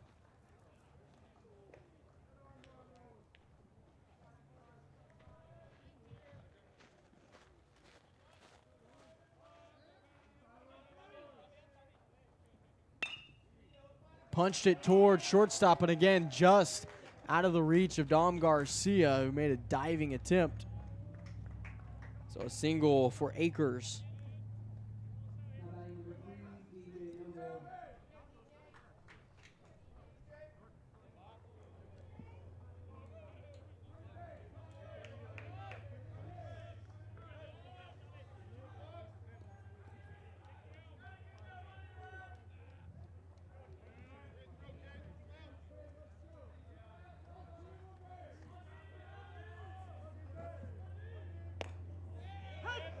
Strike one to Noble.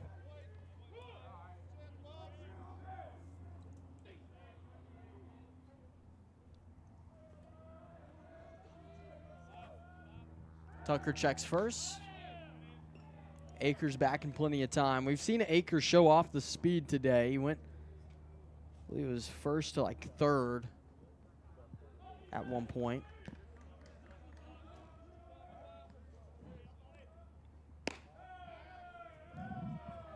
Ball outside. Springer thought about sending it to first. Decides not to.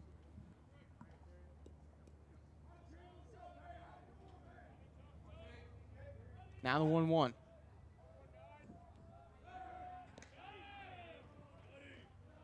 Little late.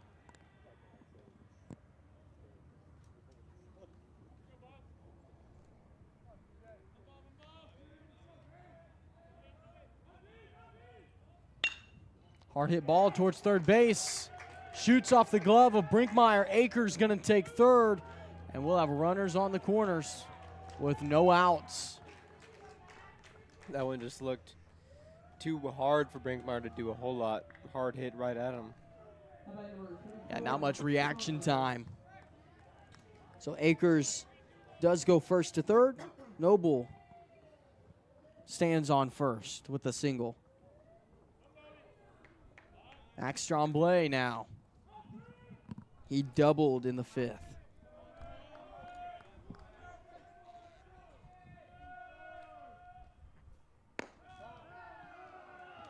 Off the mark.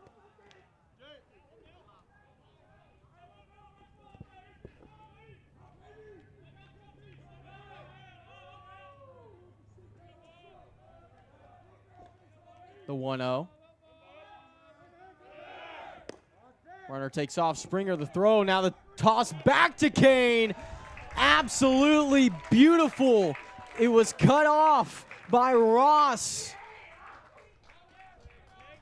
And Akers gets thrown out on his run home.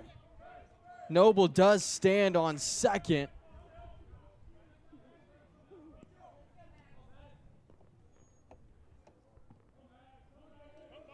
So one out on the board. That was as good of a defensive play as you'll ever see from SNU. Now the 2-0 to Tremblay. He went, strike one.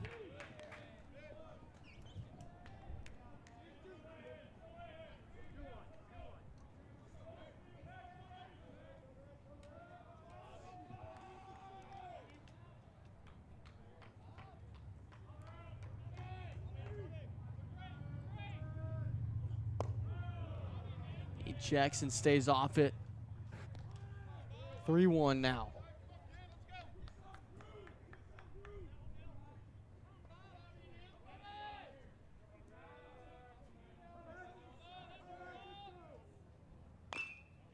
Foul ball right side.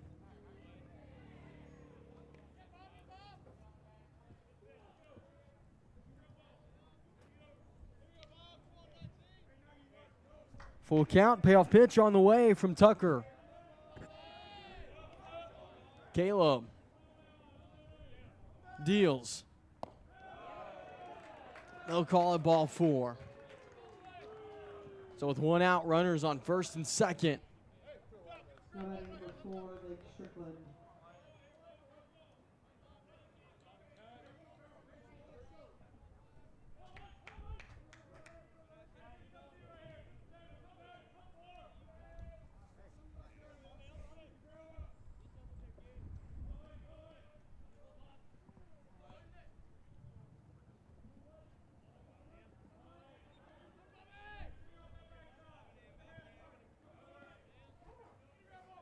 First pitch to Strickland. Runners take off. A little trouble now. Ross allows Stromblade to retreat to first, but Noble heads to third. Might like to see a late flip to first there, but he'll play it safe with one out. Keep the double play in effect. Runners on the corners.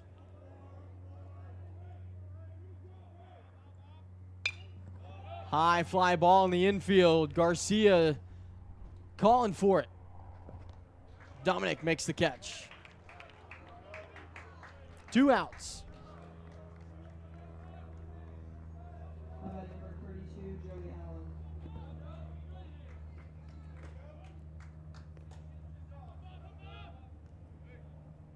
Joey Allen. He's 2 for 3 today.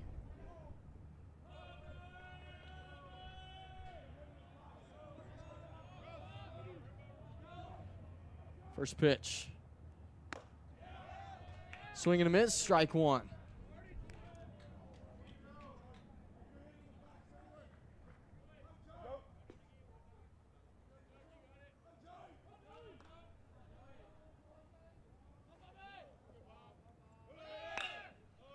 High fly ball towards center field. Pingle called off by Salinas, who handles it on the move. The first scoreless inning for the Tigers since the first comes in the 7th. Big outing there by Caleb Tucker, guys. Yeah, pitched into contact a few times and really just doing everything you can to keep. He had several runners on scoring position at different times. I think the highlight of the inning was just the great defensive play that saved a run from SNU. Really great awareness by Cade Ross to cut the play off and throw it home. Saved a run in 2 different instances. The immediate play at home, but then also that fly ball would have been a sac fly had there not been 2 outs. So incredible stuff, and I'm sure that's something that's been practiced a lot between Springer and Ross. As Cade cut that off just behind the pitcher's mound and had plenty of time to send it back home.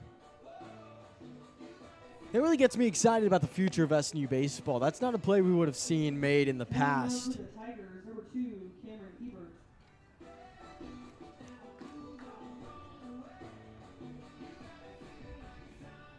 Well, guys, a new face on the bump for the Tigers. Cameron Ebert, the junior out of Edmond, Oklahoma.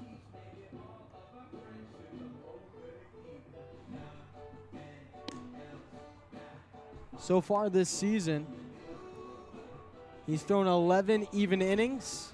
He's got 7 strikeouts and 16 walks with an ERA of 9 flat.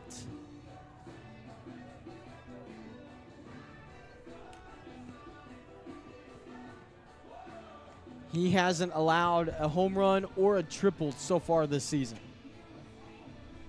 But again, 7 strikeouts, 16 walks on 11 innings.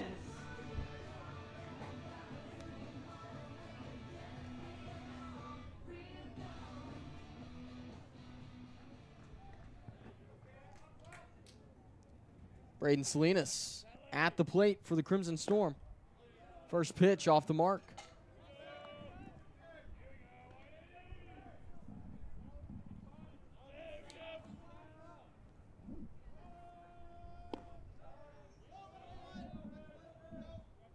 Two 0 count now.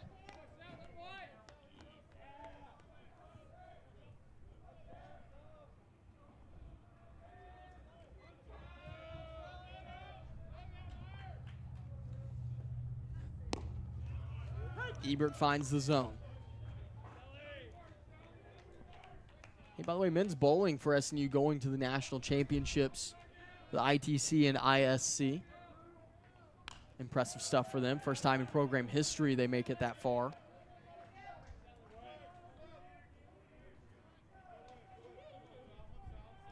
You guys bowl?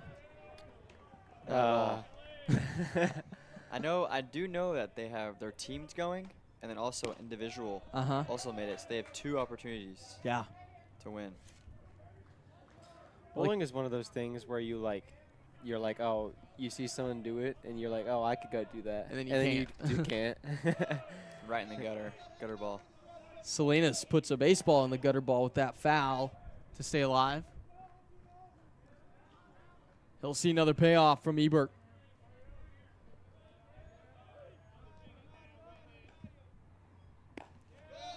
Ball 4. 17th base on balls given up this season by Cameron. Yeah, SNU only down 4. The hit difference is ginormous. 13 hits for the Tigers, 3 for the Crimson Storm, but only a 4-run deficit. Looks like we'll get a runner for Salinas. Should be Ryder Scheibelhut.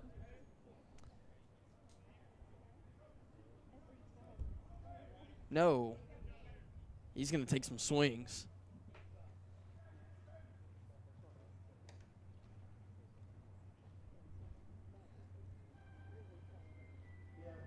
It'll be Scheibelhut in place of Dom Garcia. Number 4, Ryder Scheibelhut.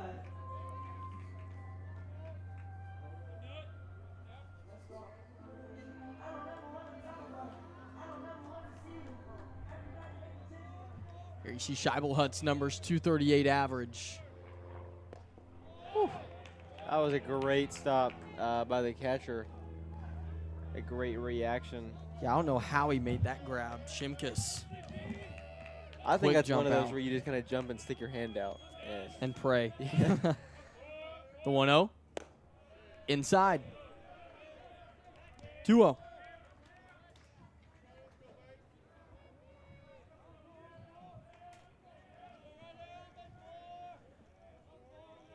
Two balls, no strikes. Off the mark.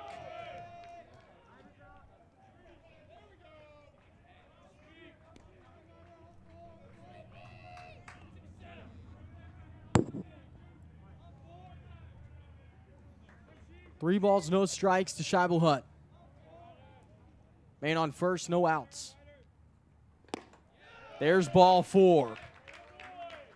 4 pitches, 4 balls. And Scheibelhut stands on first. Salinas advances to second. SNU's at the top of the lineup with no outs and 2 on. Now batting number 2, Cade Ross. Ross looking for his first hit today. He's 0 for 1 with a hit by pitch and a base on balls. And grounded out to first base back in the 3rd. First pitch to Ross. Missed. 1-0 count.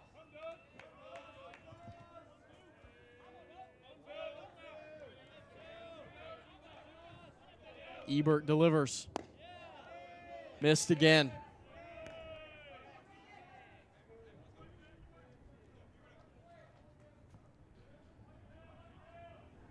Seven straight balls for Ebert. Looking to avoid number 8 in a row. He will not.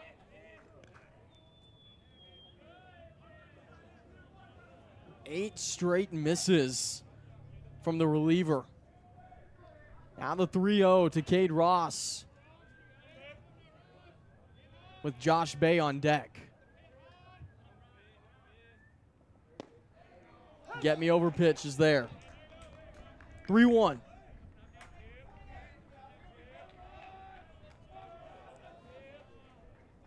Is that enough to give Ebert some rhythm on the mound?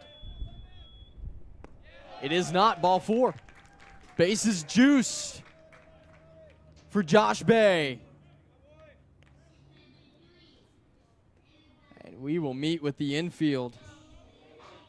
So Josh Bay, it hasn't quite been his day so far. 5-4-3 double play in the first, a fly out in the 3rd, and a strikeout swinging in the 5th. But with a guy like Josh Bay, that doesn't mean much more than he's due. Yeah. I mean, if I was coach, that's the guy I want right now in the box. So Bay is arguably the best hitter so far this year for the Crimson Storm. Came into today with a .363 average, 12 home runs, and 35 RBIs. But he's going to face a new man on the mound for the Tigers. Blake Seafelt. He's a designated hitter, actually, as well as a pitcher. True utility guy. From Edmond, Oklahoma. Take a look at his numbers. There you This just is, got a great look at Josh Bay. Thank you, Blake. The Shohei Ohtani of college baseball, I've heard. That just cannot be the case. There's no way you've heard that. Hey, the rumors are swirling around campus. Blake Seafelt, the 6'2 senior out of Edmond, Oklahoma. Comes into today having thrown 19 2/3 innings.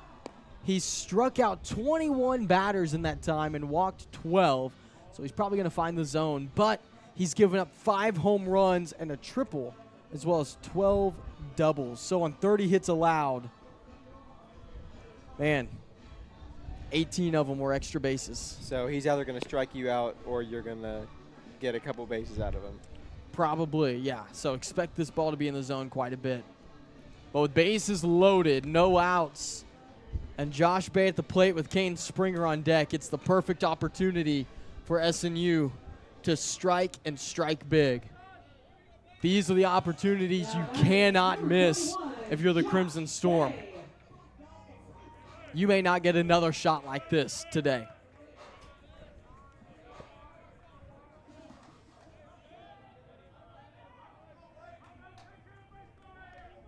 First pitch to Bay. Toward left field, it's high. Not quite deep enough, but that should score one. A sacrifice from Josh Bay. And boy, there was some excitement in the building off the bat. Standing up for that one. He went right at it first pitch. And even though obviously that's not like the best situation you could have got out of that, that's a good thing you could have got out of that. Get another run on the board. You got one out. That was the first out there from Josh Bay. And now Kane Springer at the plate, who did homer in the third. He'll swing and miss. Strike one.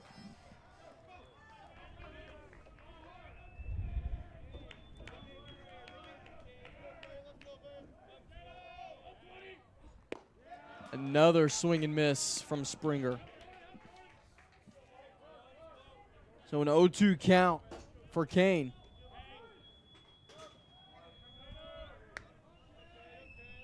The pitch. Springer dribbles it towards the left side. Charging it is Jackson. The throw not there. And another run comes in for the Crimson Storm. Scheibelhut plates. Springer stands on first. And Cade Ross is 90 feet away.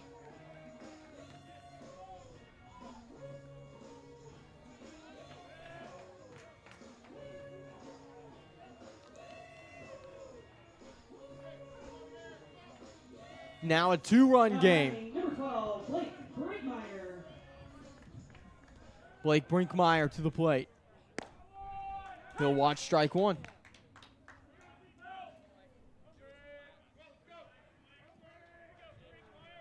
Brinkmeyer singled in the third.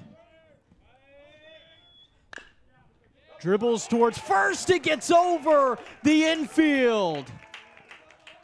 Cade Ross comes home down to a 1-run deficit off the single from Brinkmeyer. Now batting, number 27, James Bodine. Springer goes first to third. Now James Bodine at the plate. 5-6 is the score.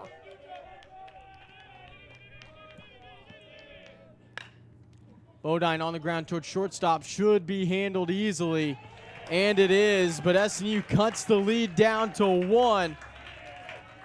No. And now they've tied it up,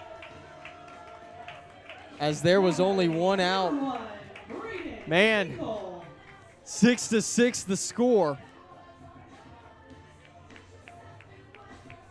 And with a runner in scoring position, you'd like to see him ride that momentum and take command of the game. You know, the score is 6-6. The errors are 2-2, and the hits are 13-5. So we've seen some clinical hitting from SNU here, right when they need it most. Blake Brinkmeyer on second for the Crimson Storm. Braden Pingle, who singled back in the second, hasn't gotten a hit since then, but it'd be a great time for one here.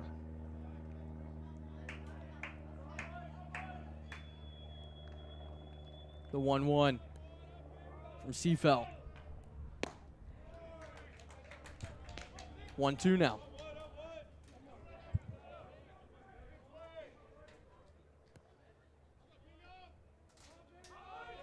Seafeld the 1-2. Pingle fouls it away.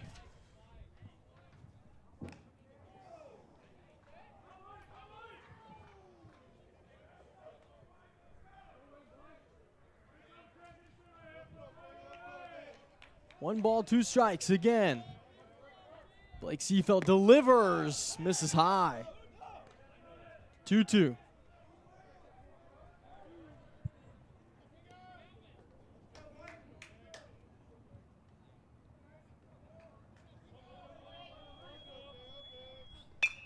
Pingle high towards center field. It's shallow. Looks like Noble is going to try to make the grab, and it does not. Pingle stands on second. It was a Bermuda Triangle. Noble didn't see the ball. He could have made the play. And Braden is on second after bringing in the lead-taking run. Brinkmeyer scores. And Aiden McCullough to the plate as SNU has its first lead of the afternoon.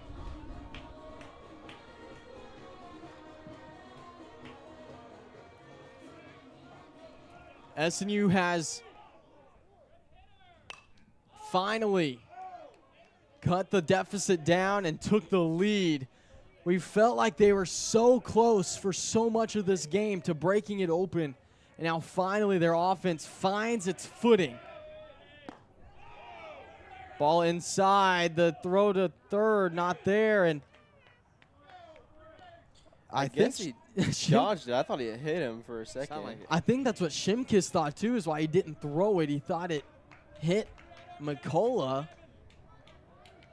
If it didn't hit him, that's a great dodge work. Yeah. Because I was going right at him too. So 1-1 count, man on third. McCullough to the left side of the infield, diving, stop, no, it gets through. RBI single. What an inning from the Storm.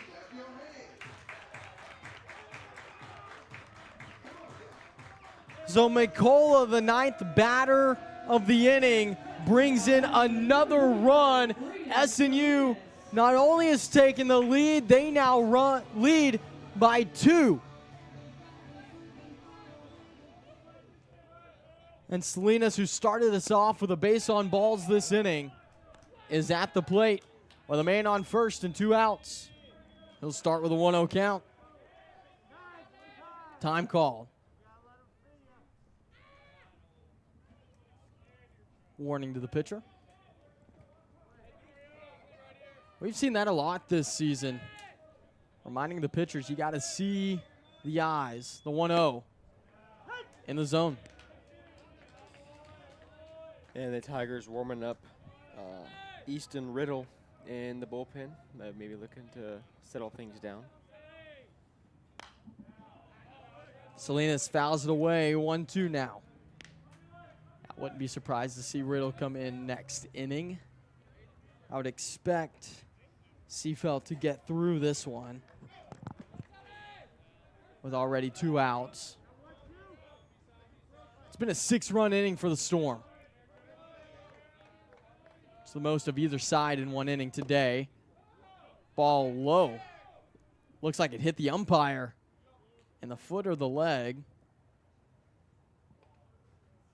He'll walk it off like a Kentucky show horse. And that's a new one. Haven't heard that one before? No, I don't think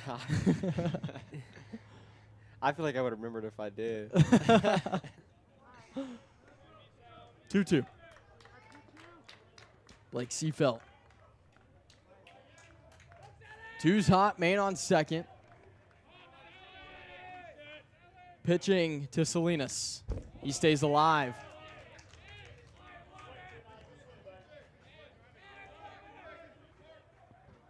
Yeah, if you're Braden, you're just looking for a way to extend this at bat.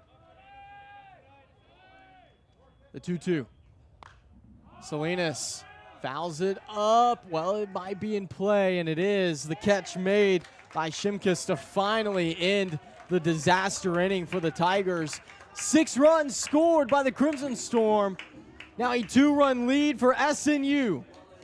They lead for the first time this afternoon, looking for their first win against the Tigers since last year. 3-game losing streak against ECU. Chance to end that. We'll head to the top of the 8th. Caleb Tucker back to the mound for the Crimson Storm.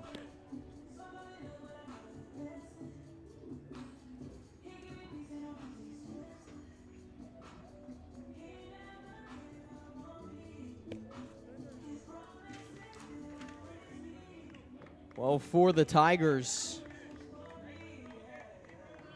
6, 7, and 8 due up. Bryce Jackson, Logan Jeske, and Mason Shimkus.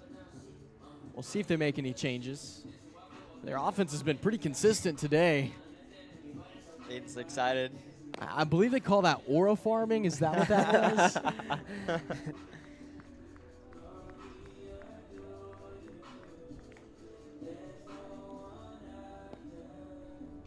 That's just what I do around campus. You are a farm? You're not going to elaborate on that? You're just going to drop the mic? They call me effortless. Effortless. Guys, I believe we have an East Central fan keeping track of the score sheet down there. That's true fandom. That's someone who loves baseball. Keeping your own score sheet. Gotta love it. So Caleb Tucker on the bump again for the Crimson Storm. He's the second arm thrown today. Gaudio has been warming up in the bullpen for some time for SNU. So you may see him come in to try to close things out if there's any trouble at all from Tucker. But it'd be nice to keep him completely fresh for tomorrow if you can.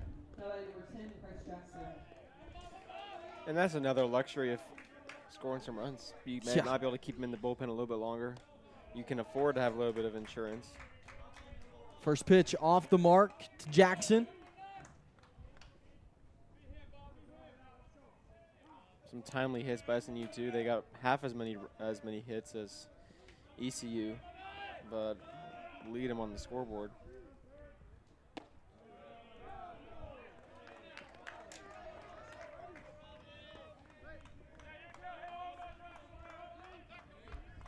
Two-0 count to Bryce Jackson.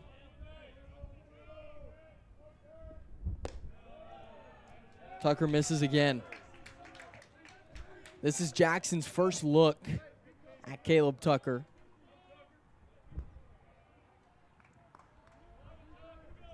Now the 3-0. Tucker finds the zone.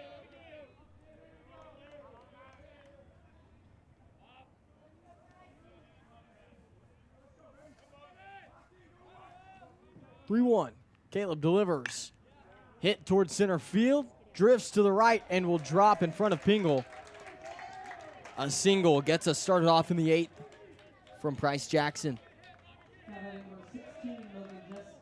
Logan Jeske to the plate. He's got 3 singles today. He's 3 for 3. All with singles.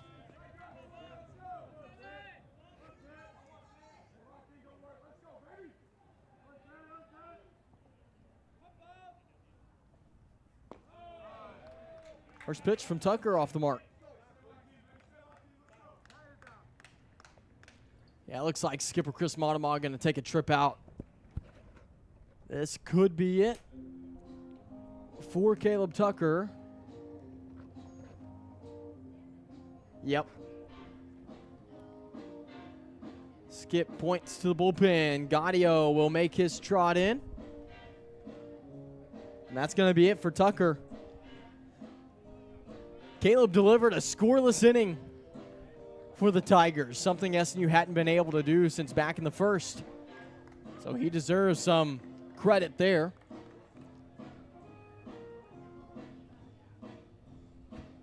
But Chris Gaudio will come in for SNU.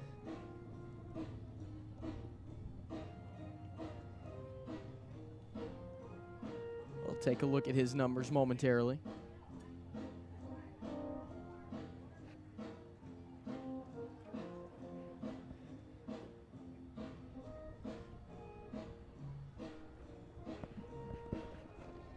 Here you see them from Gaudio. Chris has 15 1/3 innings pitched. His ERA is 9.39 with a 2.02 whip. 9 strikeouts, 11 walks, and an 0-2 record for Gaudio.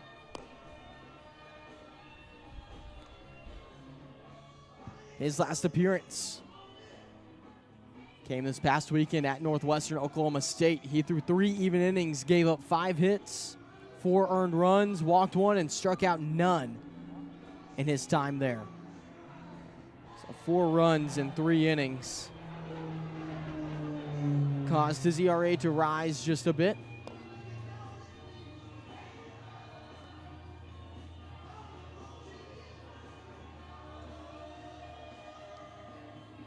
But he hopes to come in and do some damage against the Tigers.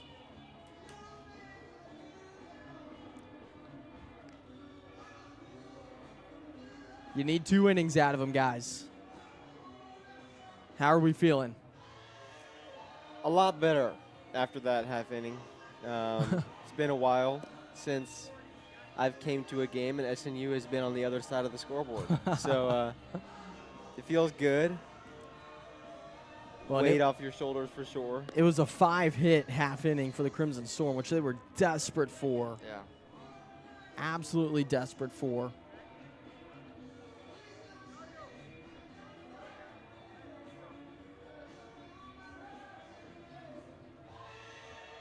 $14 hits so far for ECU, as opposed to the 7 from SNU.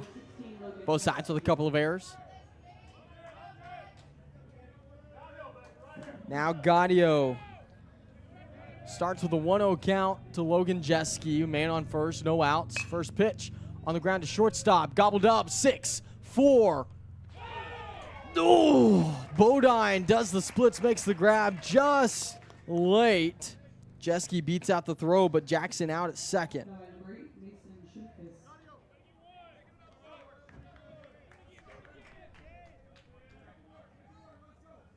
Ross made a good play at shortstop. But it was a throw from Salinas that wasn't quite in time. Now the first pitch to Shimkus. No good.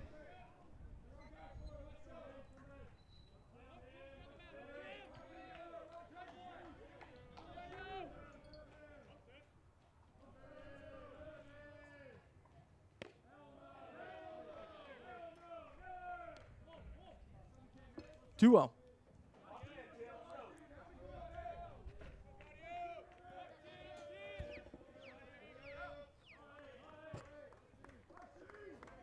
Two balls, no strikes to Mason Shimkus.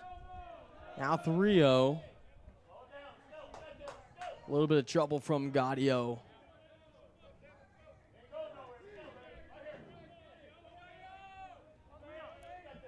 Gaudio's had a couple appearances where he's had a little trouble with the zone, but for the most part, he's been really solid this year. Now the 3-0. He gets back in there.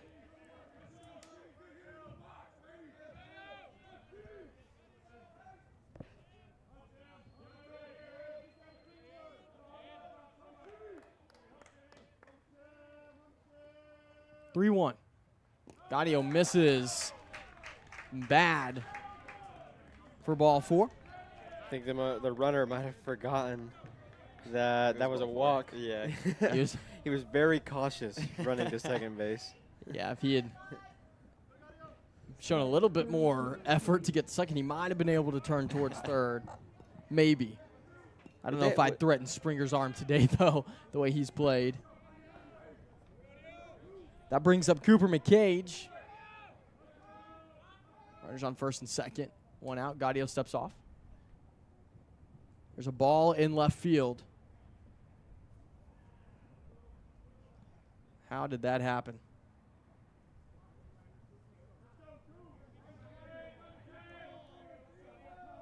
Scheibelhut showed off the wheels to go get it pretty quick, though.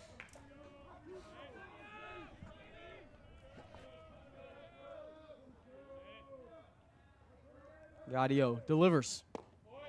Misses.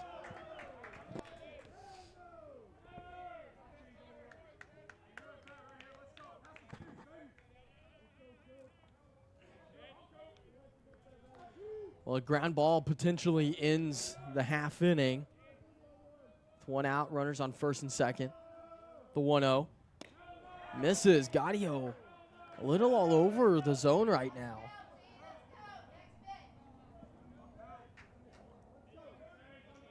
Wouldn't be surprised if Coach Braz makes a trip out to help ease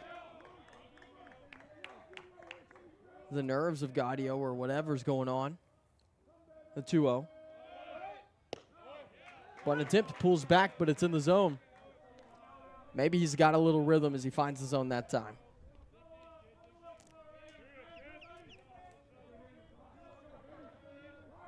Two 1.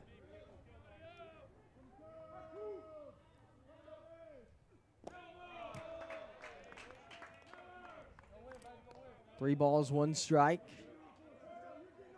Gaudio missed outside. Looks like Clayton Ward might be warming up in the bullpen for the Crimson Storm. Now the 3-1. Another well off the mark pitch.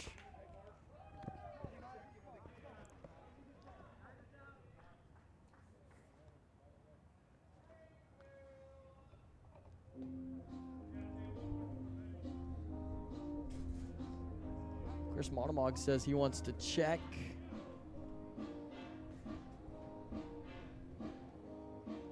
the whole infield.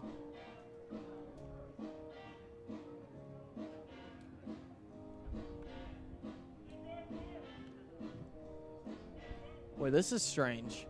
He's walking toward the bullpen. So Clayton Ward, I believe that's who was out there warming up for the Crimson Storm. Not a big warm-up. Yeah, no, you didn't get a lot of time in there. He'll trot in with bases loaded and 1 out, by the way. Now, SNU has lost heartbreaker after heartbreaker this season. They're hoping to avoid that here. Gaudio's day is done. Probably going to see him tomorrow. Man, you felt really strong about him in those first few pitches. Thought you might be able to close the game out with him. Instead, Clayton Ward's going to come in. Here's a look at Ward's numbers, the freshman out of Liberty Hill, Texas. As you see, a 10.98 ERA, 1-1 record for Ward.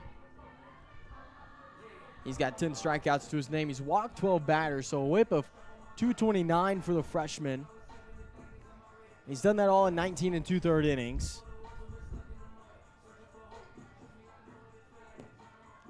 His last appearance was at Southeastern Oklahoma State in the win against the Savage Storm. He gave up 4 hits, 2 runs, in 2 even innings of work. Struck out a batter and didn't walk anybody. So you really just need somebody who's going to put it in the zone right now. If ECU finds a way to hit it, it's sort of a so-be-it situation. You've just got to find a way to put the ball in play or get it over the plate. It's exactly what Ward is expecting to do. His ERA all season has hovered around that 10 to 11 mark. We'll see what he's able to come up with here. Typically a 1 to 2 inning guy. They're hoping for 1 2/3 of perfect work here.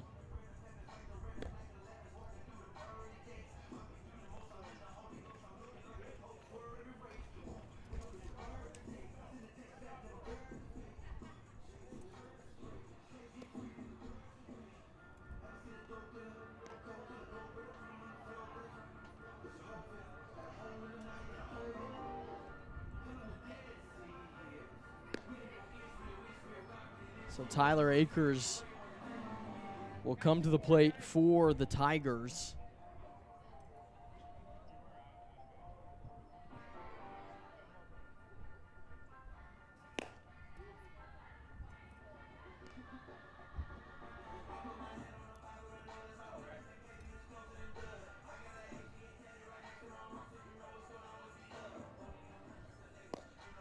Guys, not much room for error here.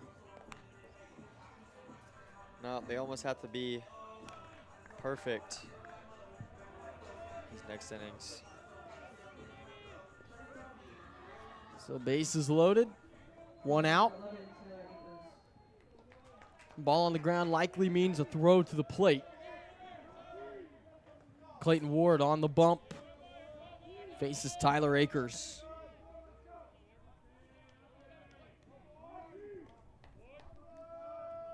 First pitch to Akers.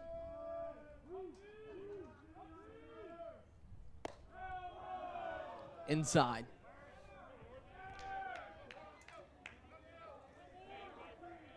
Akers struck out in the first, but since then has been really good for the Tigers. A couple of singles. He reached home in the third. Has a sac bunt to his name. Now a 2-0 count.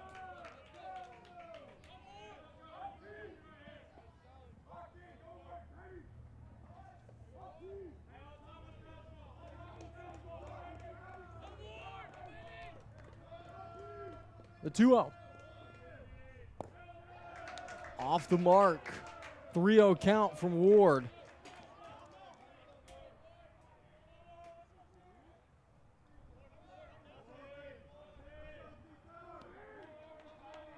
Clayton delivers. Get me over pitch is there.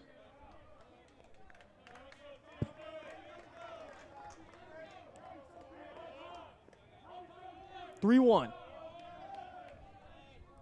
Ward to Akers.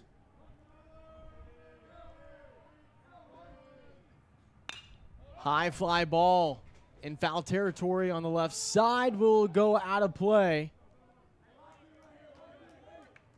So the count runs full with 1 out. Akers the top of the lineup at the plate. And the base is loaded. It's a 2-run lead for the Crimson Storm.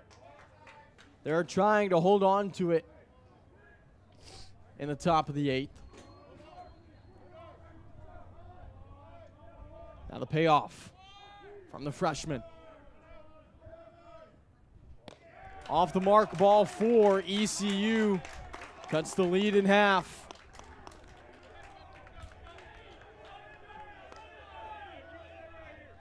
It's a lot of pressure right here on the mound. You just want to see him shake that one off and move on to the next batter, because still 2 outs needed for the Crimson Storm, and you don't want to give him a lot of work to do in the bottom of the 8th and 9th. Now he faces DJ Noble. Noble high in the infield. It's in foul territory. Bodine underneath it. He'll make the grab. 2 outs now. That's exactly what the doctor ordered for SNU. That brings up Max Strombley. 2 outs. You're going anywhere here. Strombley at the plate. He's reached base his last 2 times up. including an RBI double in the 5th. First pitch to him. In the zone. 0-1.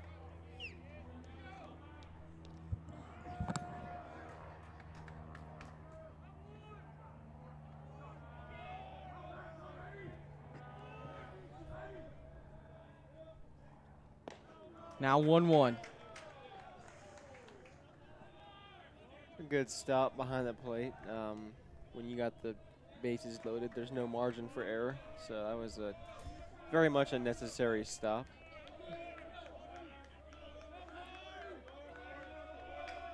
The 1-1 from Ward. Tremblay fouls it away. 1-2. 2 outs, bases loaded in the top of the 8th. SNU leads by 1. Tremblay, the third batter in the lineup, at the plate. 1-2 count, facing off against the right-handed freshman. Clayton Ward delivers. Just off the mark. A lot of guys in the dugout with their hands on their head. I think they all thought that one might have been in. Yeah, Coach Brazabon specifically thought that was strike 3. Now 2's hot. Ward, the 2-2. Ball hit towards center field. It's down. 1 run will come in. The second follows. ECU back on top here in the top of the 8th.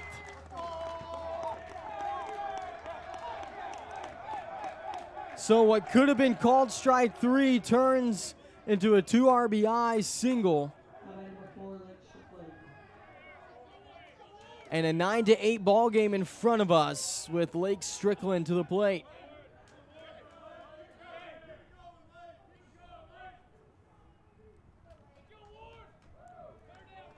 Tyler Akers now 90 feet away.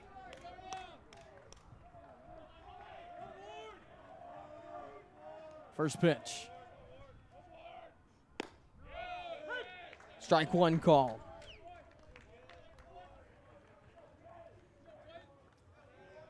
Guys, it feels like a bottom of the 9th atmosphere right now in the top of the 8th. The 0-1.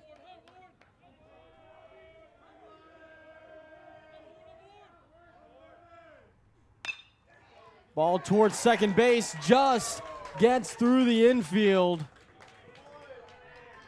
Akers scores. Yeah, you know, like you said, I think this is one of the closer games we've had in the last 3 innings in a while.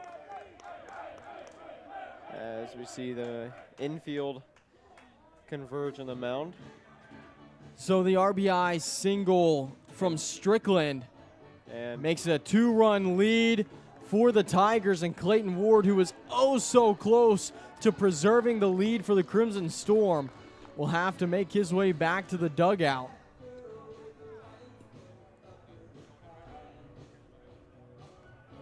As his day is done.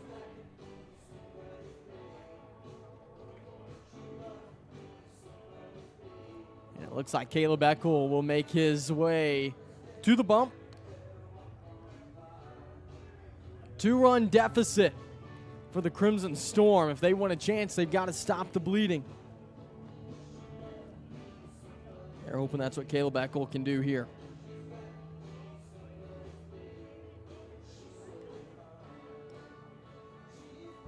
Here you see his numbers. 10.71 ERA for Eckel, 2-4 record. 13 strikeouts, 11 walks for Caleb, the right-handed senior. Eckel, not to be confused with Rylan Eccles, who saved baseball.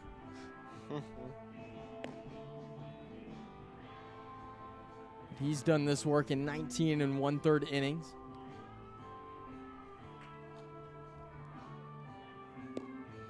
He's allowed 30 hits this season. His last appearance was in the win against Southeastern Oklahoma State earlier this week.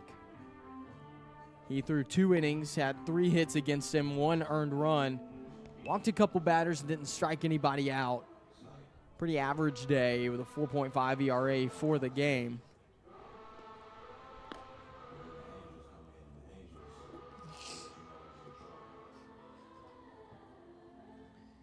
This is a really weird day.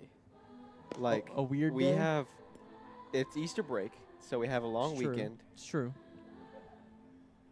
Today's a Thursday. Well, tomorrow's going to be Good Friday, and playing 2 baseball games on Good Friday just doesn't feel right, but that's what we're going to do. Yeah, I think a win would be great on Good Friday. Yeah, so a win would be great on Maundy Thursday, too. And so far, you're 2 runs away from tying it back up, but you got to get out of the half inning.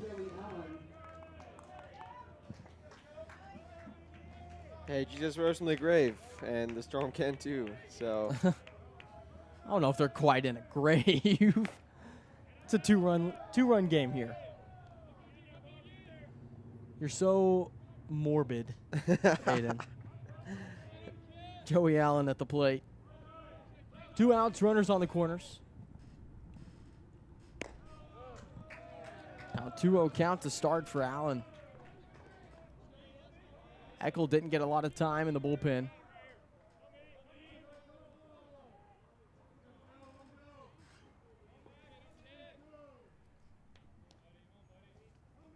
Two-0. Now 2-1.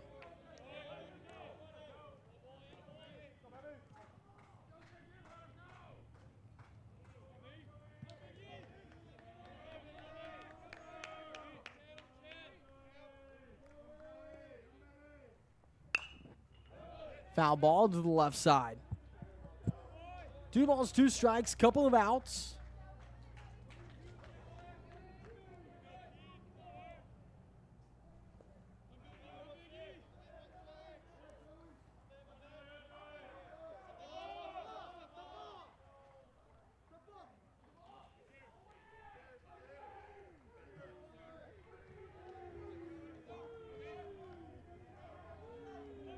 Runner advances to second. They call a balk on that. Might have the 2-2. Outside, count runs full. Big pitch right here.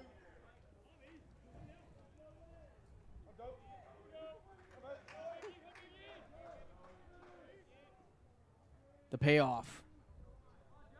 Coming up from Eckel. Working against Joey Allen. The pitch, ball 4.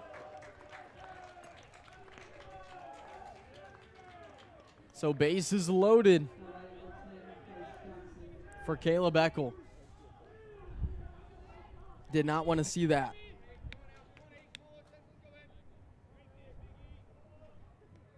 That brings up Bryce Jackson, who started this inning with a single. Then is thrown out at second on the near double play. Boy, had you made that double play, this inning would look a whole lot different.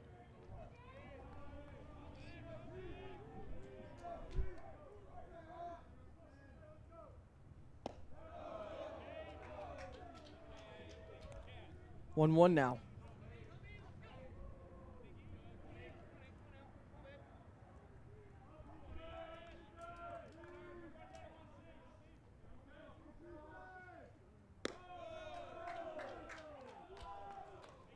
Two balls, 1 strike.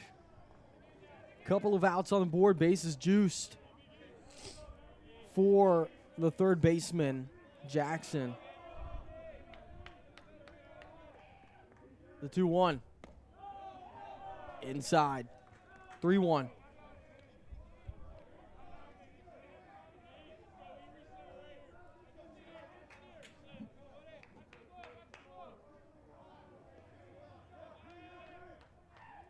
Eckel delivers. Found the zone. Count runs full. It's a pivotal pitch here. A walk would score a run in. Yeah, but the strikeout gets you out of the inning. Eckel, the payoff. Just foul. Tough pitch to get to for Jackson, but he does end up finding it just enough for the foul ball. He'll stay alive. Another payoff from Eckel. In the zone, high fly ball towards right field. It's shallow, gonna be a tough play. McCullough can't make it as he slides. The bases will clear with the double. Absolute disaster for SNU. A blooper that brings in 3.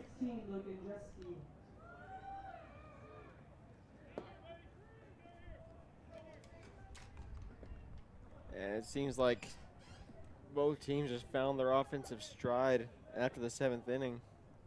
SNU scoring 6 in the bottom, and in the top of the 8th, ECU puts up 7. Back to a 5-run deficit for SNU. Which means if you repeat what you did last inning, you're still right there in it, but still have to find a way out of this inning. 0-2 count now to Jeske. He's the one that barely beat out the throw from Salinas on the double play attempt. Now the 0-2. Just missed. The Bay family looking for where he missed. Now the 1-2. Eckel deals. Outside. 2 balls, 2 strikes. Couple of outs, man on second. SNU trailing by 5 to the Tigers.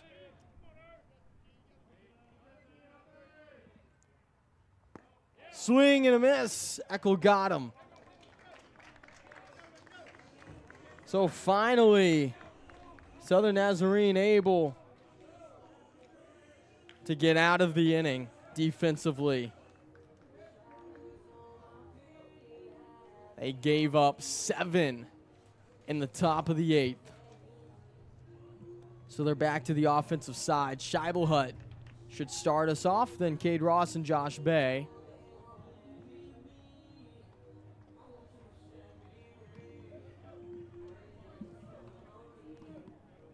A lot of pitcher changes that inning as well. Put a freshman on the mound. Was probably very nervous. It's a big situation.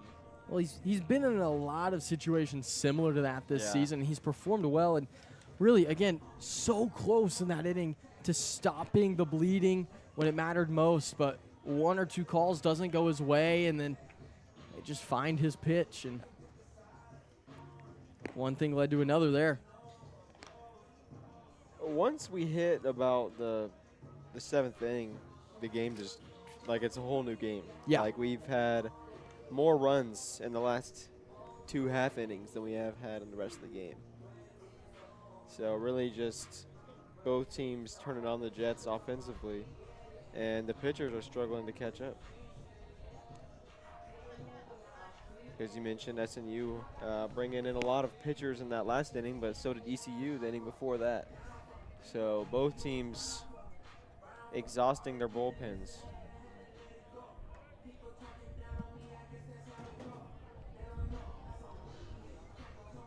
So Grant, are you doing anything fun for the break? Now batting number 4. Well, I'll be preaching Okay. for Easter, you know, pastoring a church. Yeah, yeah. So I'll be handling those duties. Okay. Scheibelhut at the plate. There's strike 1. Gonna try to go to a Good Friday service after tomorrow. Yeah. Tomorrow's games. We'll see what time we get out of here.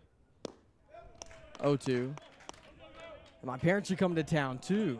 That's fun. Yeah, so that'll be fun. What about you guys? Nothing really. Not Just doing anything? chilling, yeah. 0-2. Scheibelhut towards left field. Will it drop? Yes. Ryder with a single. Yeah, I'm just going home, going back to Texas. So There you go. hanging out with Liam, my cousin. Okay. So yeah. Now batting Man. number 2, Cade Ross. Lots of people have said that Liam rocks, so Yeah. that's good. Aiden? What? Sam Rock? Or? Liam does rock. That's Shy will advance to second on the wild pitch, but Spent my spring break with Liam and Blake. sounds So- like a good time. You know, people have called Blake lively. Is that how you would you describe him as lively? I can't tell if you did that on purpose or not. I have no clue what you're talking about. You don't know who Blake Lively is? Never heard of a Blake Lively. Okay. I'm trying to remember. The 2-0. Now 3-0. I can get behind that though. Okay. Yeah. Okay. Cade Ross with 3 balls, no strikes against him. Man on second. As Scheibel had advanced on the wild pitch. No outs. Again, a 5-run deficit for the Crimson Storm. But Ross will walk to first. Second straight inning, rather third straight plate appearance that he's done that. Twice in 2 innings. We'll get a conversation on the bump. As Josh Bay will come to the plate. Again, he is due. The contact last inning from Bay did bring in a run. It was a sac fly, but it just looked off the bat like it could be gone, and it died in the air. I'm excited. I feel like he's going to hit something big. He's due. It was a similar situation too. SNU was down, I believe, 4 runs. Mm-hmm. Bases were loaded here. We got runners on first and second, but and that's what started off the 6-run inning from SNU. That was the first run score. Yeah. So we'll hope to see. I mean, hopefully we'll see him hit in a couple runs, but even. I mean, you're looking just to get on base, yeah. right? Little by little. He can't get it all back in one, but if he can get the flow started, Yeah. for the Crimson Storm. it would be a lot of fun if he hit it over. Yeah. Right? Yeah. But not necessarily what you need here. Oh, guess that's going to be it on the mound for Seafelt. Are these cricket noises from Mia Modelmog, as the kids would say, is in her bag right now? That's crazy.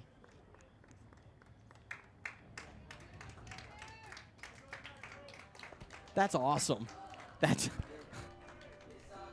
so that is going to be the day for Seafelt.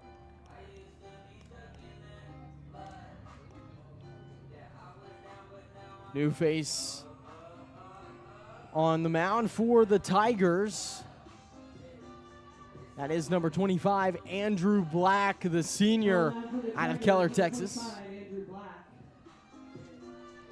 Keller, Texas is like 20 minutes from me. Played him in high school. Did you play him personally? No. Okay. Played them in high school. Okay. I mean, if you played basketball, Richie would be never the know. one. Richie would be the one that has played every single person, met Yeah. every single person. in Somehow high school. Richie from Tuttle, Oklahoma has played Keller, Texas. So coming into the game now, Andrew Black, as we said, so far this season, he's pitched 14 even innings. He's struck out 19 batters and walked 11. He's given up 13 hits and 12 earned runs. His ERA so far this season is 7.71. But he'll come in and face Josh Bay with runners on first and second and no outs. Kane Springer on deck for the Storm.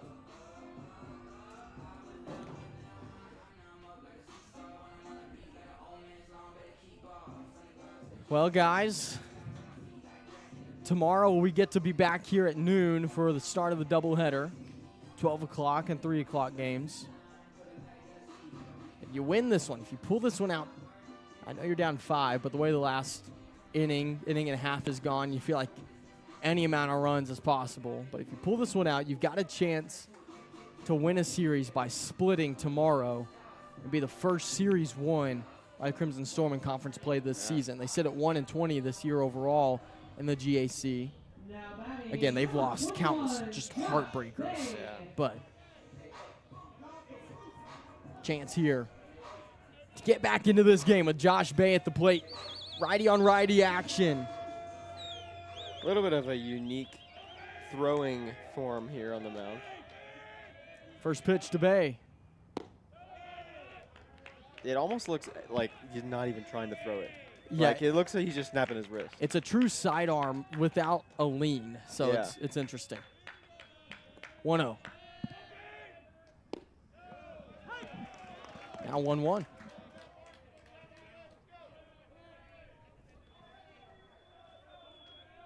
I don't know if I could throw like he does.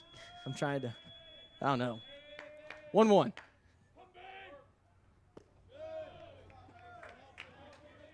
Bay watches ball 2 from Andrew Black. Now the 2-1. Black deals.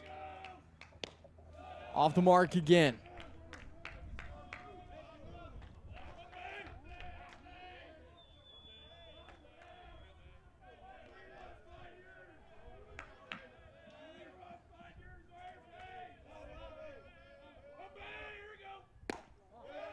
Ball 4, Bay walks.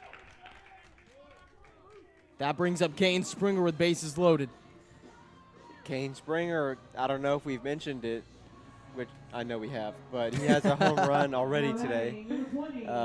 So this is another guy that obviously we said Josh Bay's due, but a walk, getting the bases loaded is definitely something you're not going to complain about, especially bringing Kane Springer to the plate. First pitch to Kane, well outside. It was a solo shot for Springer in the third. He had an RBI single last inning following the sac fly from Bay. See what he can come up with here. Base hit brings in at least 1, probably 2. Springer sees a strike. 1-1. Black back in the count. 1-1. Off speed, misses. 2 balls, 1 strike.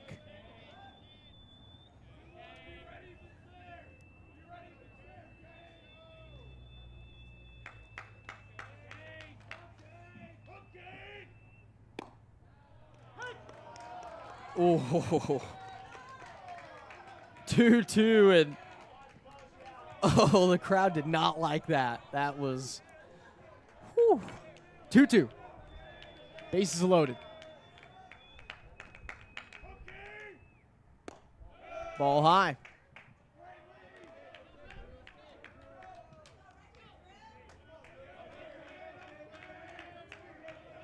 Full count, no outs, bases loaded. Andrew Black against Kane Springer. The payoff on the way.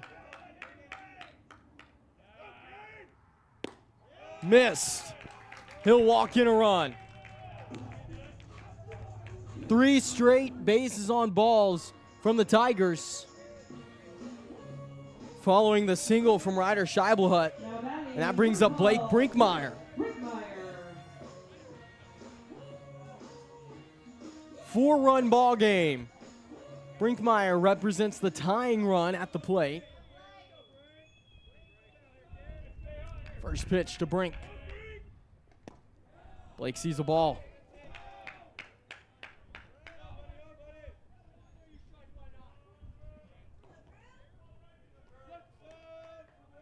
One 0.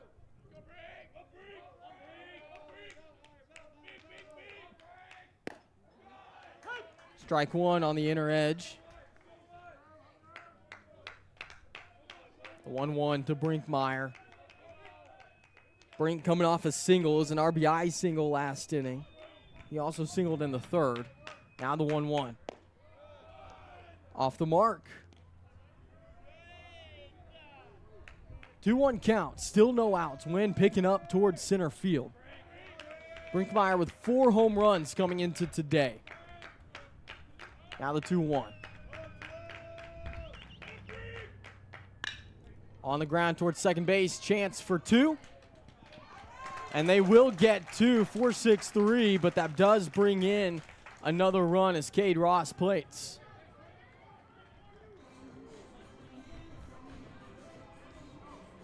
Runner now on third.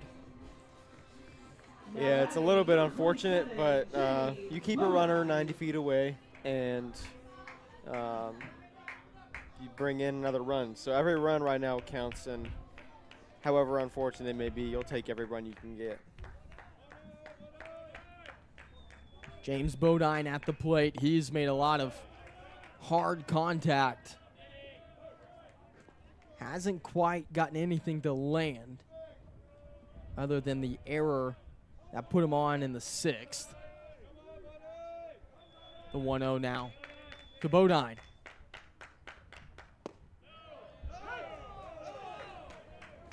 They'll call it a strike on the lower edge.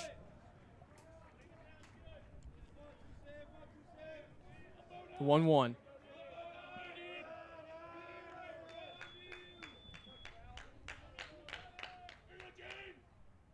Swing and a miss, strike 2.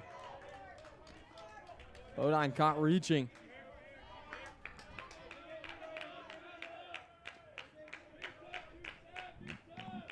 Now the 1-2. Andrew Black delivers. Outside.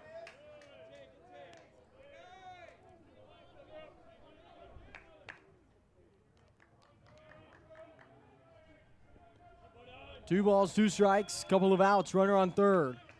Andrew Black against James Bodine. He'll deal.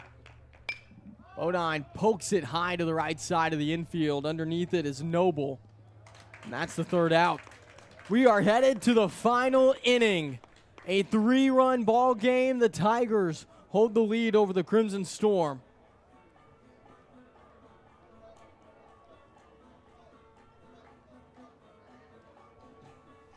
Guys, how do we feel going into the 9th now? Well, an inning ago, SNU was winning by 2 runs. Now they trail by 3. And I feel confident in the offense in the bottom of the 9th. We just got to wait and see how the defense does on the top. So, a little bit apprehensive, but this is a very winnable game still, and something that SNU is very capable of doing. Well, it looks like Caleb Eccles' day is done. SNU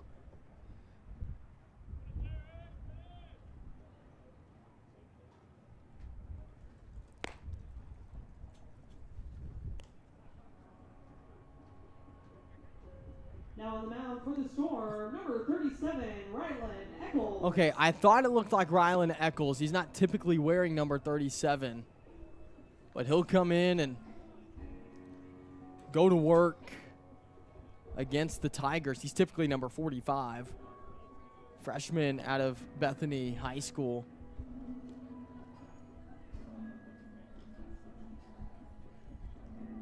So far this season, Rylan has thrown 3 2/3 innings. He's allowed 3 hits in those 3 2/3. He's struck out 3 batters and walked 4. He's got an average of 245 this year. Rylan throws a little bit slower than most of the guys that you'll see, so really a change of pace kind of pitcher. That's given a lot of trouble to teams so far this season. Now with just 1 inning left, skipper Chris Montemog thinking maybe it would take more than an inning for ECU to find the timing against Rylan.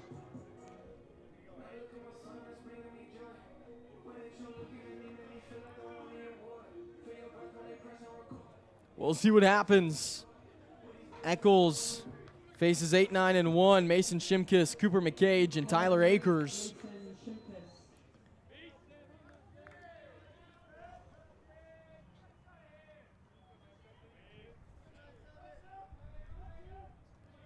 Rylan's first pitch. Swung on, goes foul.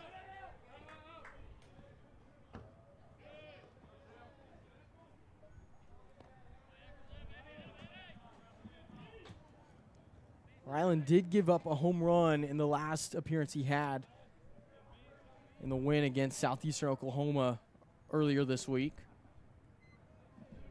That's where his only earned run of the year comes from.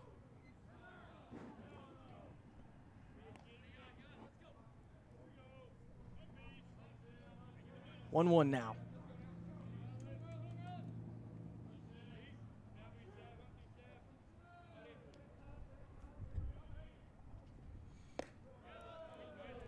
He'll miss. 2-1.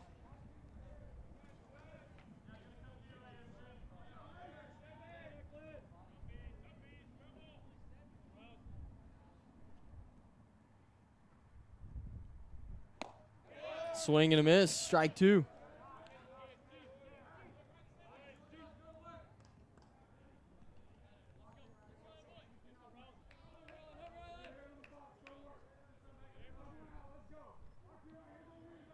Two balls, 2 strikes. Eccles working against Shimkus. Pitch on the way. Comebacker. Eccles just missed it with his glove. So that's a single from Shimkus. Nearly was a ground out to the pitcher. Instead, it's a single. Cooper McCage to the plate now.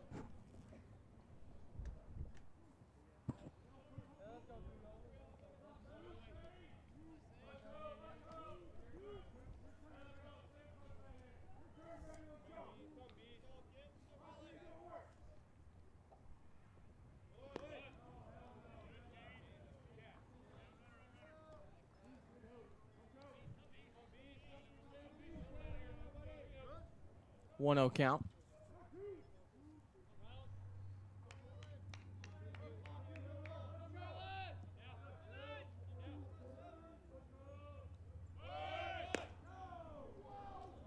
Two 0.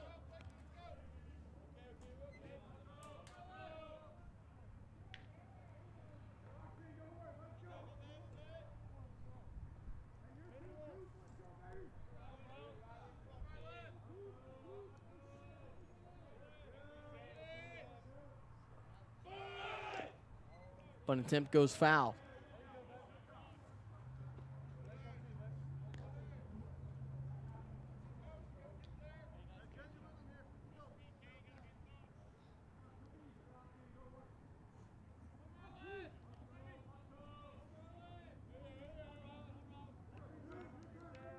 Two balls, 1 strike. Eccles checks first. Nothing there. Boy, the outfield's looking really green today after all the rain, guys. Yeah.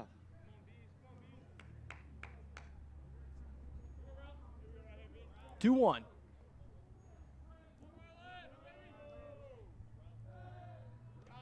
Another check. He'll have to send it home this time. With the trees getting all their leaves back, the whole outfield in general is starting to look a lot better, too. Yeah. Scenery's a little bit prettier. The 2-1. Ball high.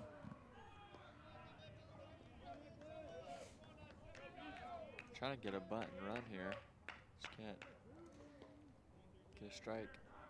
Yeah, VCU's able to get even one more run across. That makes them feel that much better about the bottom half of the inning. There's ball 4. Eccles misses. Runners on first and second now.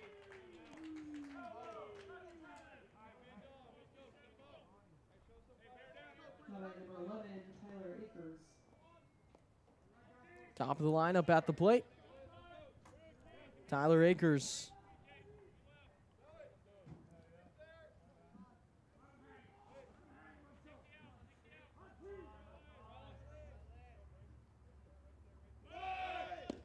Akers wants to bunt, pulls away just in time.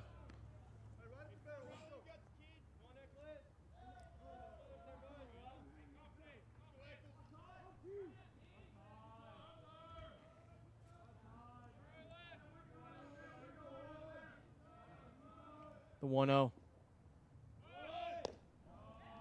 Again, pulls back.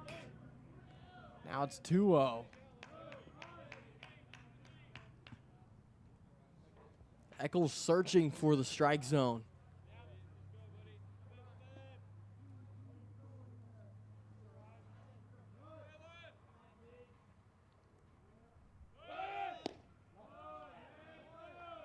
3-0 now.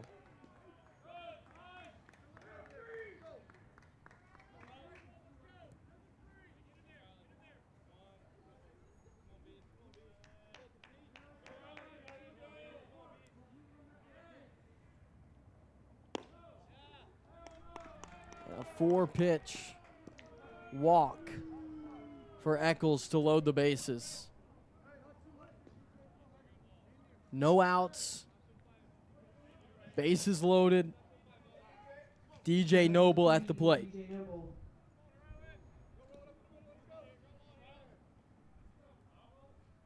So a single and 2 walks against Eccles so far. Ryland deals. Breaking ball missed. Had to have been just a little low.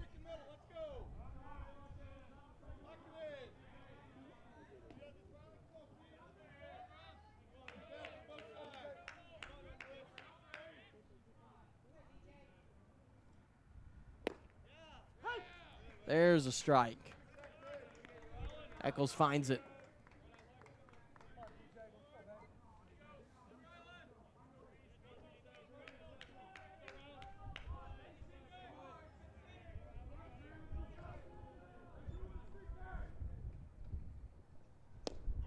Off speed, got him out ahead. 1-2.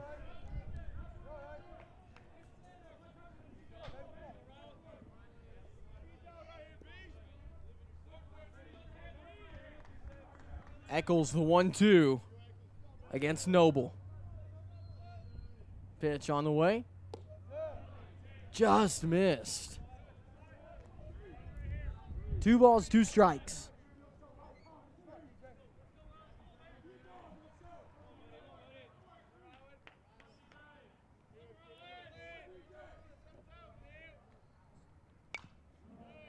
Two fouled away.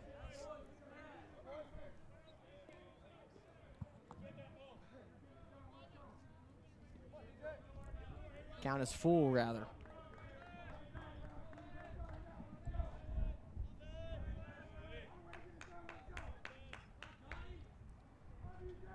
Eccles the payoff. Another foul ball.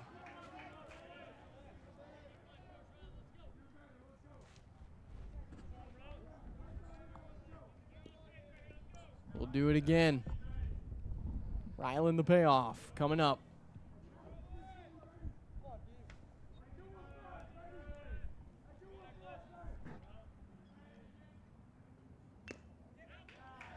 Foul tip bounces out of the glove of Springer. Oh, that would have been nice. Would have been nice.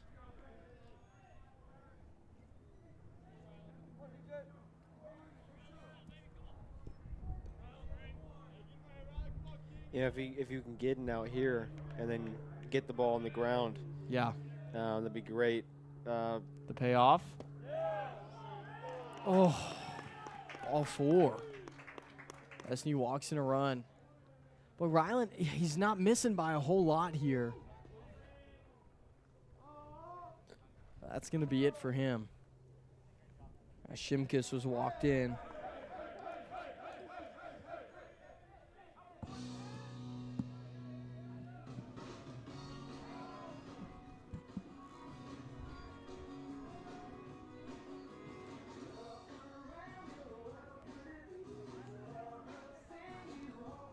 So Ryland responsible for all 3 runners on the base paths.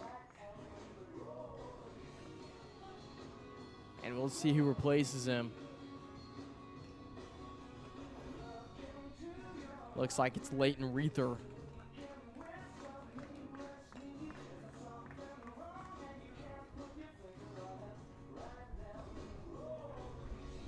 So we'll take a look at the freshman's numbers.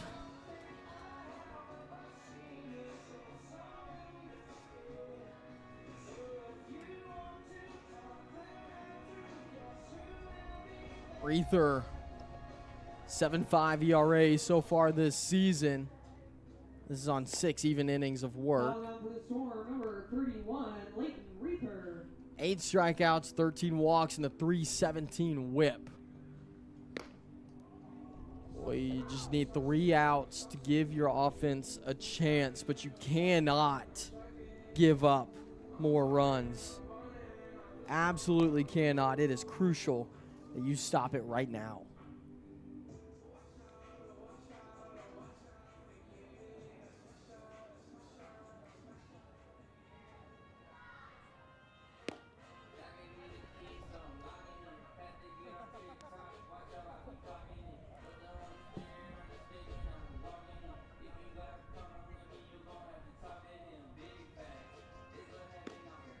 So Reether, the right-handed freshman,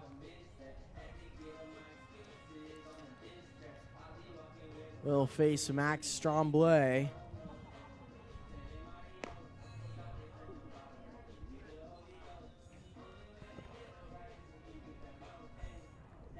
Max is 2 for 4 today. A double, a single. He also walked in the 7th.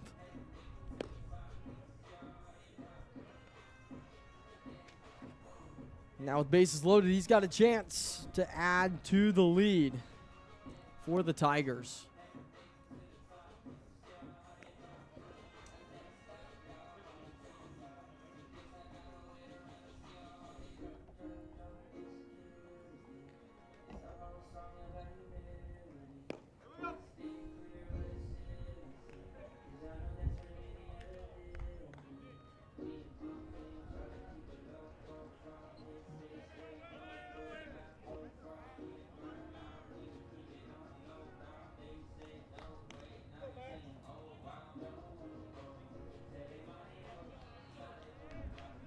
Now batting number 34, Max Stromblay. So Stromblay comes to the plate to face Leighton Reether. There's strike 1.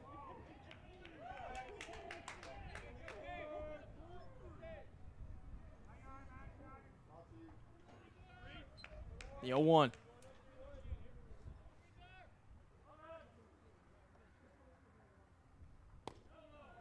Reether misses.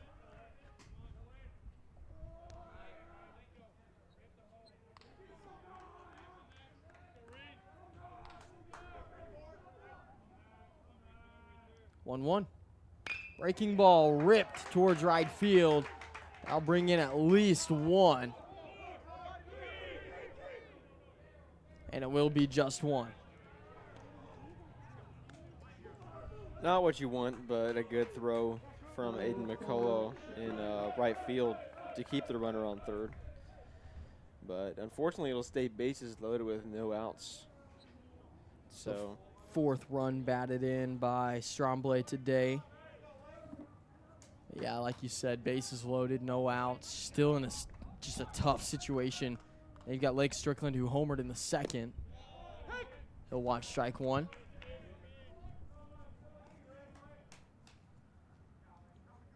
Yeah, these last couple of innings have been huge offensive innings, both ways. But you feel like down 5 still could be manageable for the SNU offense. But there's really just no more room for error. Unfortunately, the bases are loaded with no outs, so tough spot to be to not have any more errors. High foul ball, straight back. 1-2. Shadows beginning to lengthen. They started the game really almost sprinting through the innings, but it has slowed down since the 7th. 2-2.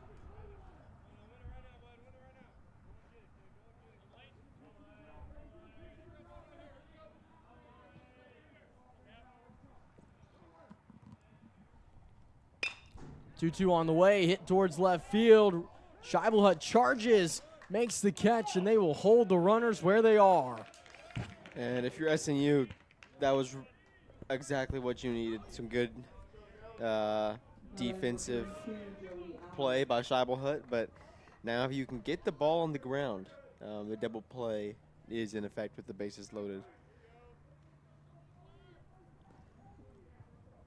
So Scheibelhut delivers the first out. Base is still loaded. Joey Allen at the plate. High foul ball.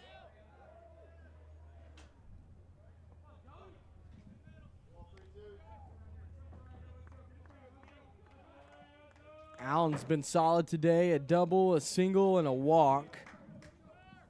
It's 2 for 4.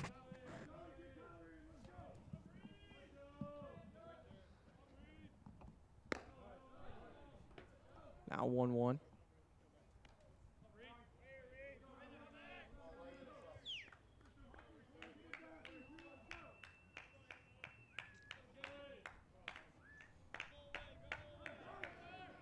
The 1-1.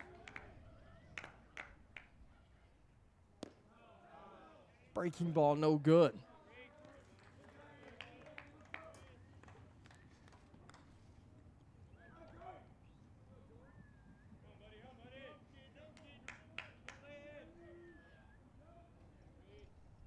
The 2-1.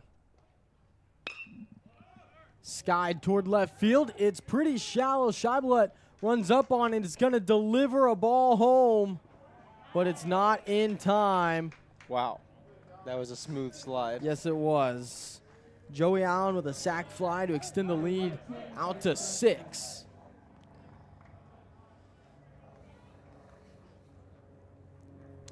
SNU will sacrifice a run to get the second out. One closer to take him to the bottom of the 9th, but one run further behind.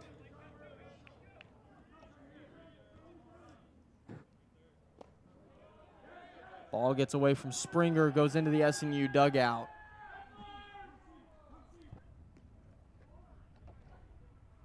Runners advance to second and third.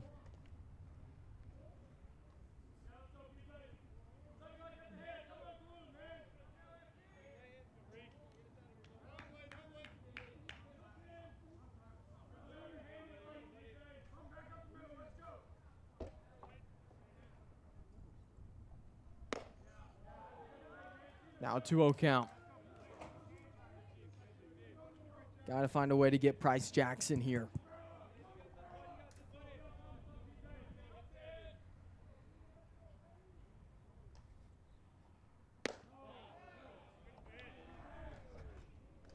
(3-0).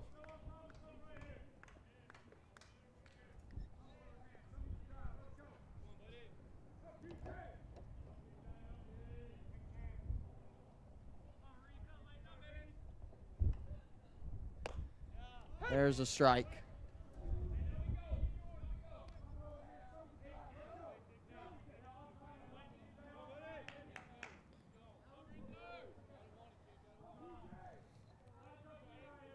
(3-1).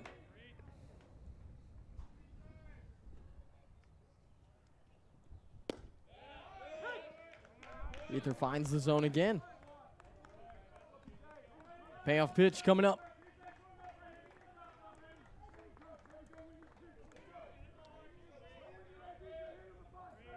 Layton.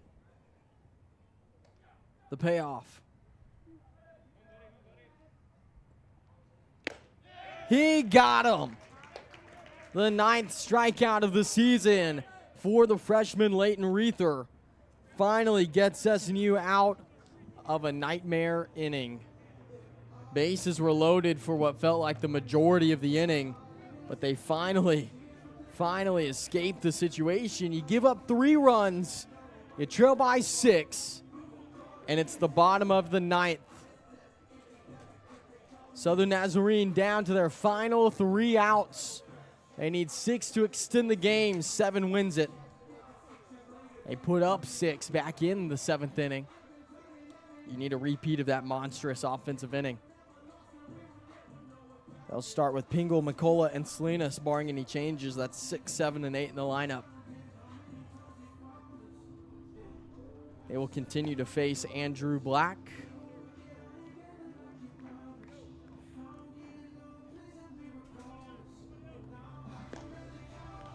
Well, how are you guys feeling about this now?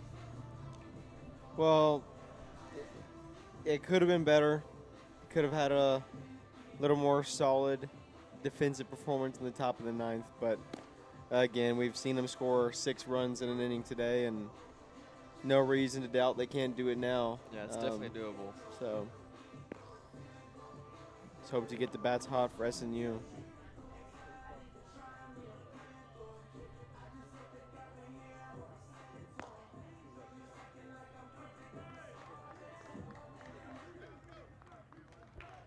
So Andrew Black looking to get 3 outs against the SNU lineup.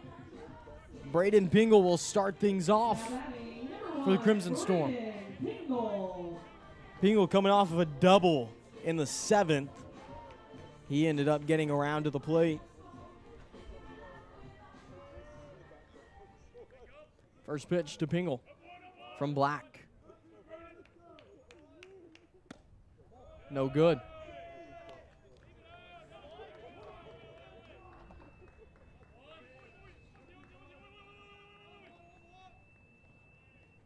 Now the 1-0. In the zone.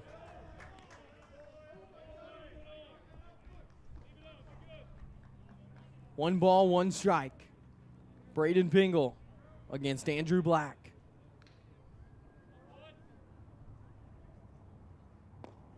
Inside.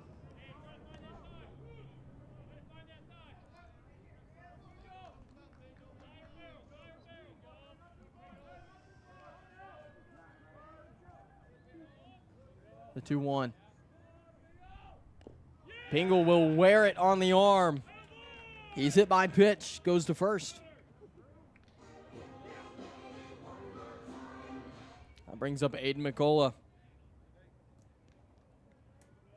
Aiden 1 for 3 today, a single in the 7th.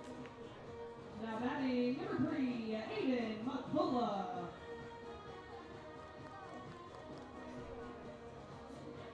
He's got 2 flyouts. He also walked in the 2nd. First pitch to Aiden in the zone.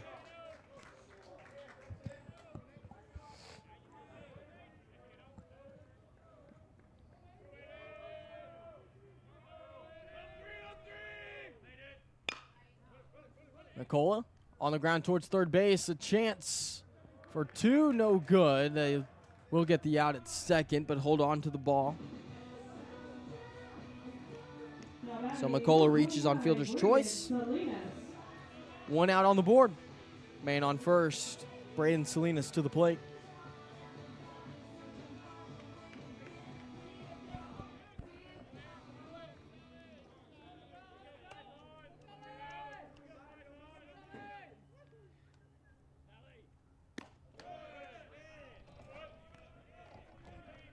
First pitch off the mark.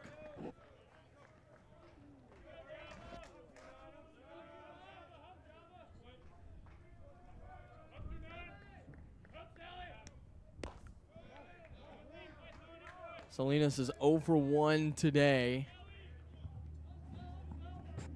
His lone at bat was in the 7th where he popped it up to close out the inning. Other than that, he's walked twice and had a sac fly in the 2nd.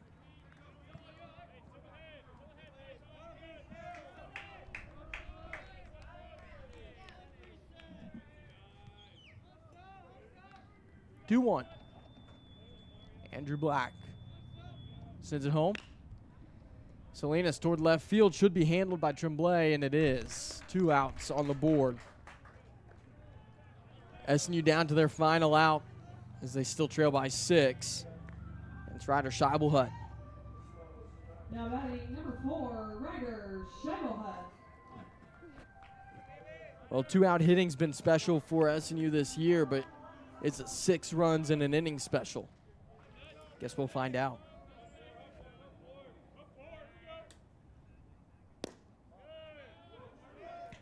Ball at the knees.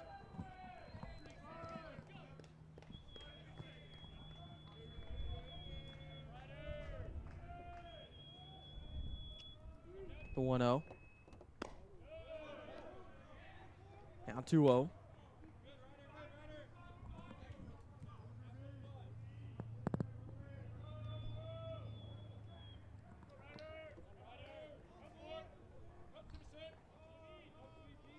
The 2-0. 3 balls, no strikes.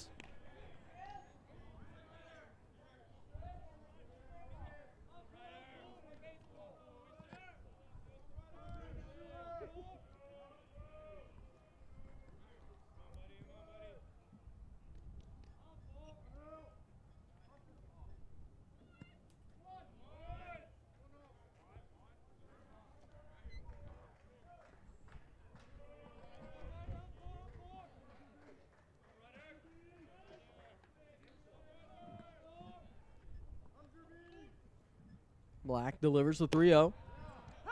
Finds the zone.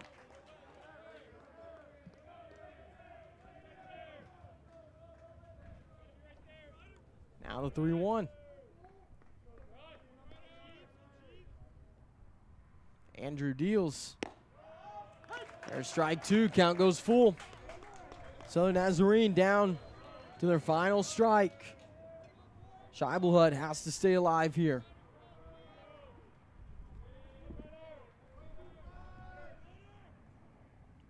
Runner takes off. Scheibelhut fights it off.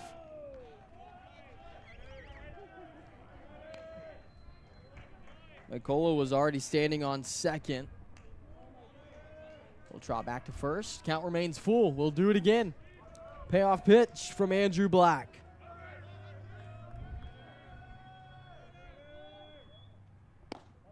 Ball 4.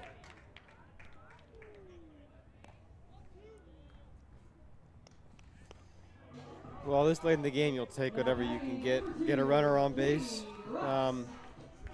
That'll walk a runner into scoring position. Yeah, and the good news is you're at the top of your lineup now, so you need 6 runs. You've got 2 runners on, which means you're relying on Cade Ross, then Josh Bay, Kane Springer, and Blake Brinkmeyer to come up with some runs. 4 names that you like to see coming up in a situation like this.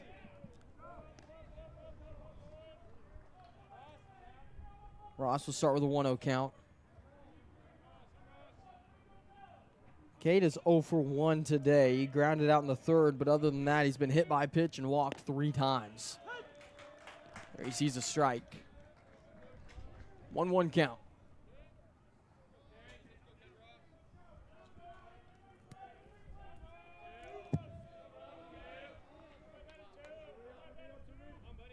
The 1-1. Ross lays off. 2 balls, 1 strike.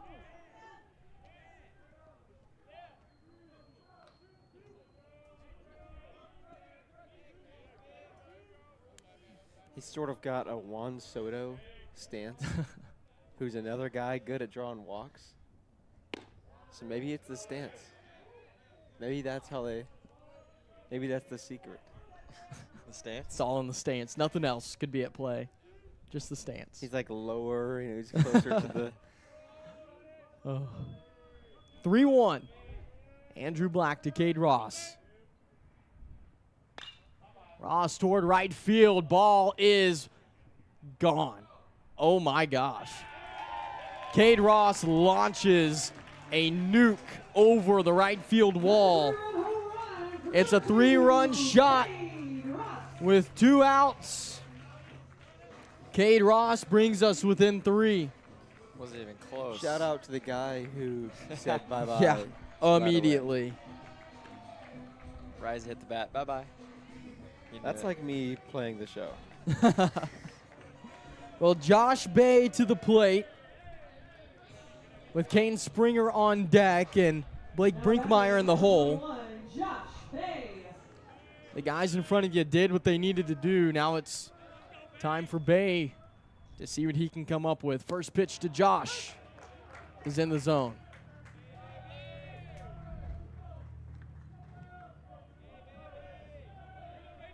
The 0-1. Now 1-1. It was low.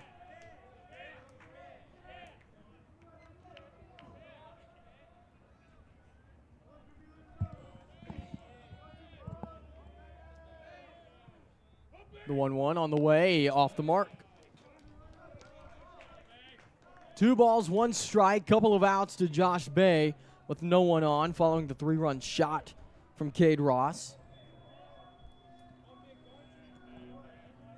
Now the 2-1. Andrew Black delivers.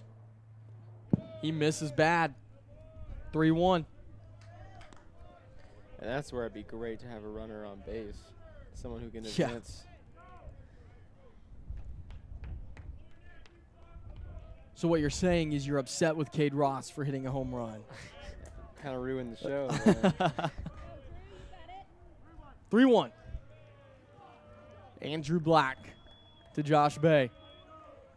The pitch. Bay fouls it away. Count runs full. Second straight full count for Andrew Black.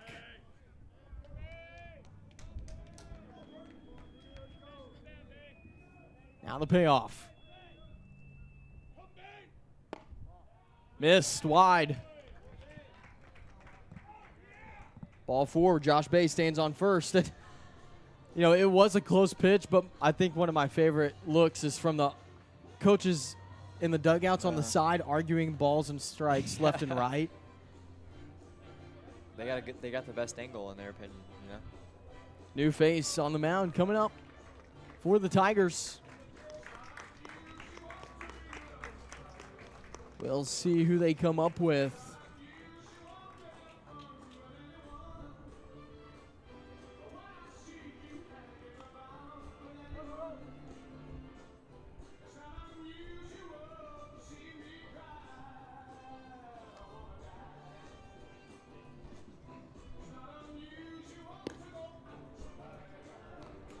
I think Easton Riddle is on the mound.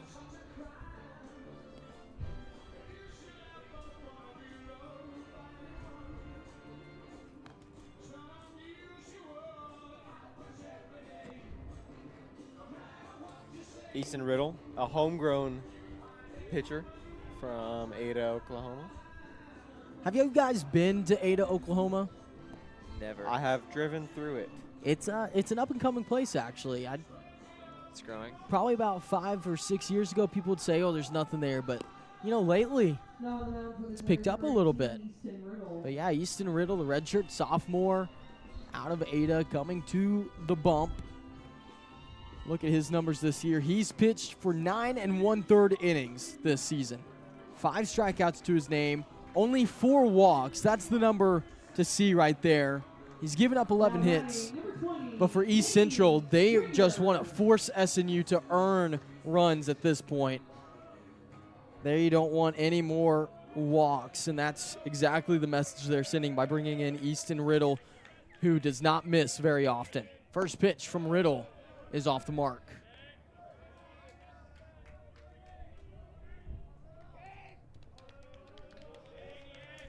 1-0 count to Kane Springer. Riddle finds the zone. 1-1.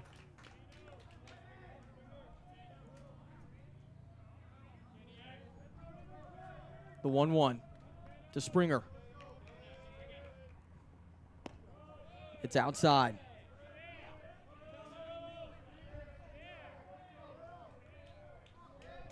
Riddle the 2-1.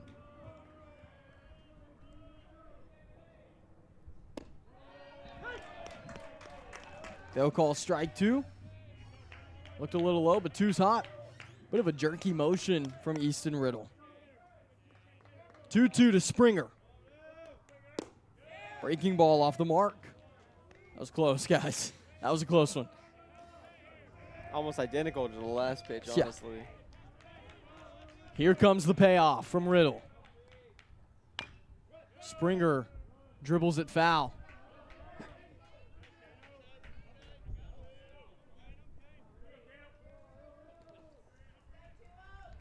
We'll do it again. Another payoff. Here from Riddle. Springer up the middle. Chopper. He's going to have to beat out a throw. Can't do it. East Central escapes game 1 with a 3-run win. SNU was threatening for much of the game. But East Central finds a way to put the Storm away. And guys, another absolute heartbreaker for the Crimson Storm is they moved to 1-21 in conference play. And it's been the same story all season long. You're with teams up until the final moments, and things just slip out of your fingers. But you get another chance tomorrow. 12 o'clock will be the first pitch of Game 2 in the series. And Game 3 scheduled for 3 o'clock in the doubleheader, but we'll see how that goes. For the time being, though, any final thoughts from you guys? I mean, the last 2 innings aside, it's a good performance from SNU. But it's also, again, like you said, the story of a little bit of the season. Like, SNU really hung with them almost the entire game. And then they just can't get, like, they might get their bats hot here. We saw a good 7th inning from SNU, but just couldn't pull it together in the 9th. Altogether, though, the first 6 innings really was some solid pitching from the Crimson Storm, and I think that's what I want to see some more of tomorrow. Yeah, no, y'all both said it. Y'all both said it all. I'm just happy to be back and watch some SNU baseball. There you go, Blake. Man, yeah, and Aiden, you talk about that 9th inning, just not quite enough. You still put up 3 if you're the Crimson Storm in the 9th. You felt like you had a chance. That's all you really could ask for from your offense as East Central really exploded in the final 2 innings. I think the big key, though, was the consistency of the bats from the Tigers. They went 1 inning, or in the 2nd inning, 1 run, and then 1 run, and then 1 run, and then 1 run, and then 2 runs, and they went crazy with 7 and 3 in the 8th and 9th. So you got to find a way if you're SNU to flip that script. You've got to be the consistent team throughout. I think that's something in the future years that you'll see more of from the Crimson Storm, but today it wasn't the case. Hey, like I said, we'll be back tomorrow. 12 o'clock will be the first pitch. We'll be live right around the 11:45 to 11:50 mark, so be with us there. But as always, a pleasure to have you along. A pleasure to be here with Aiden and Blake. I'm Grant McNew saying good night, and we'll see you tomorrow.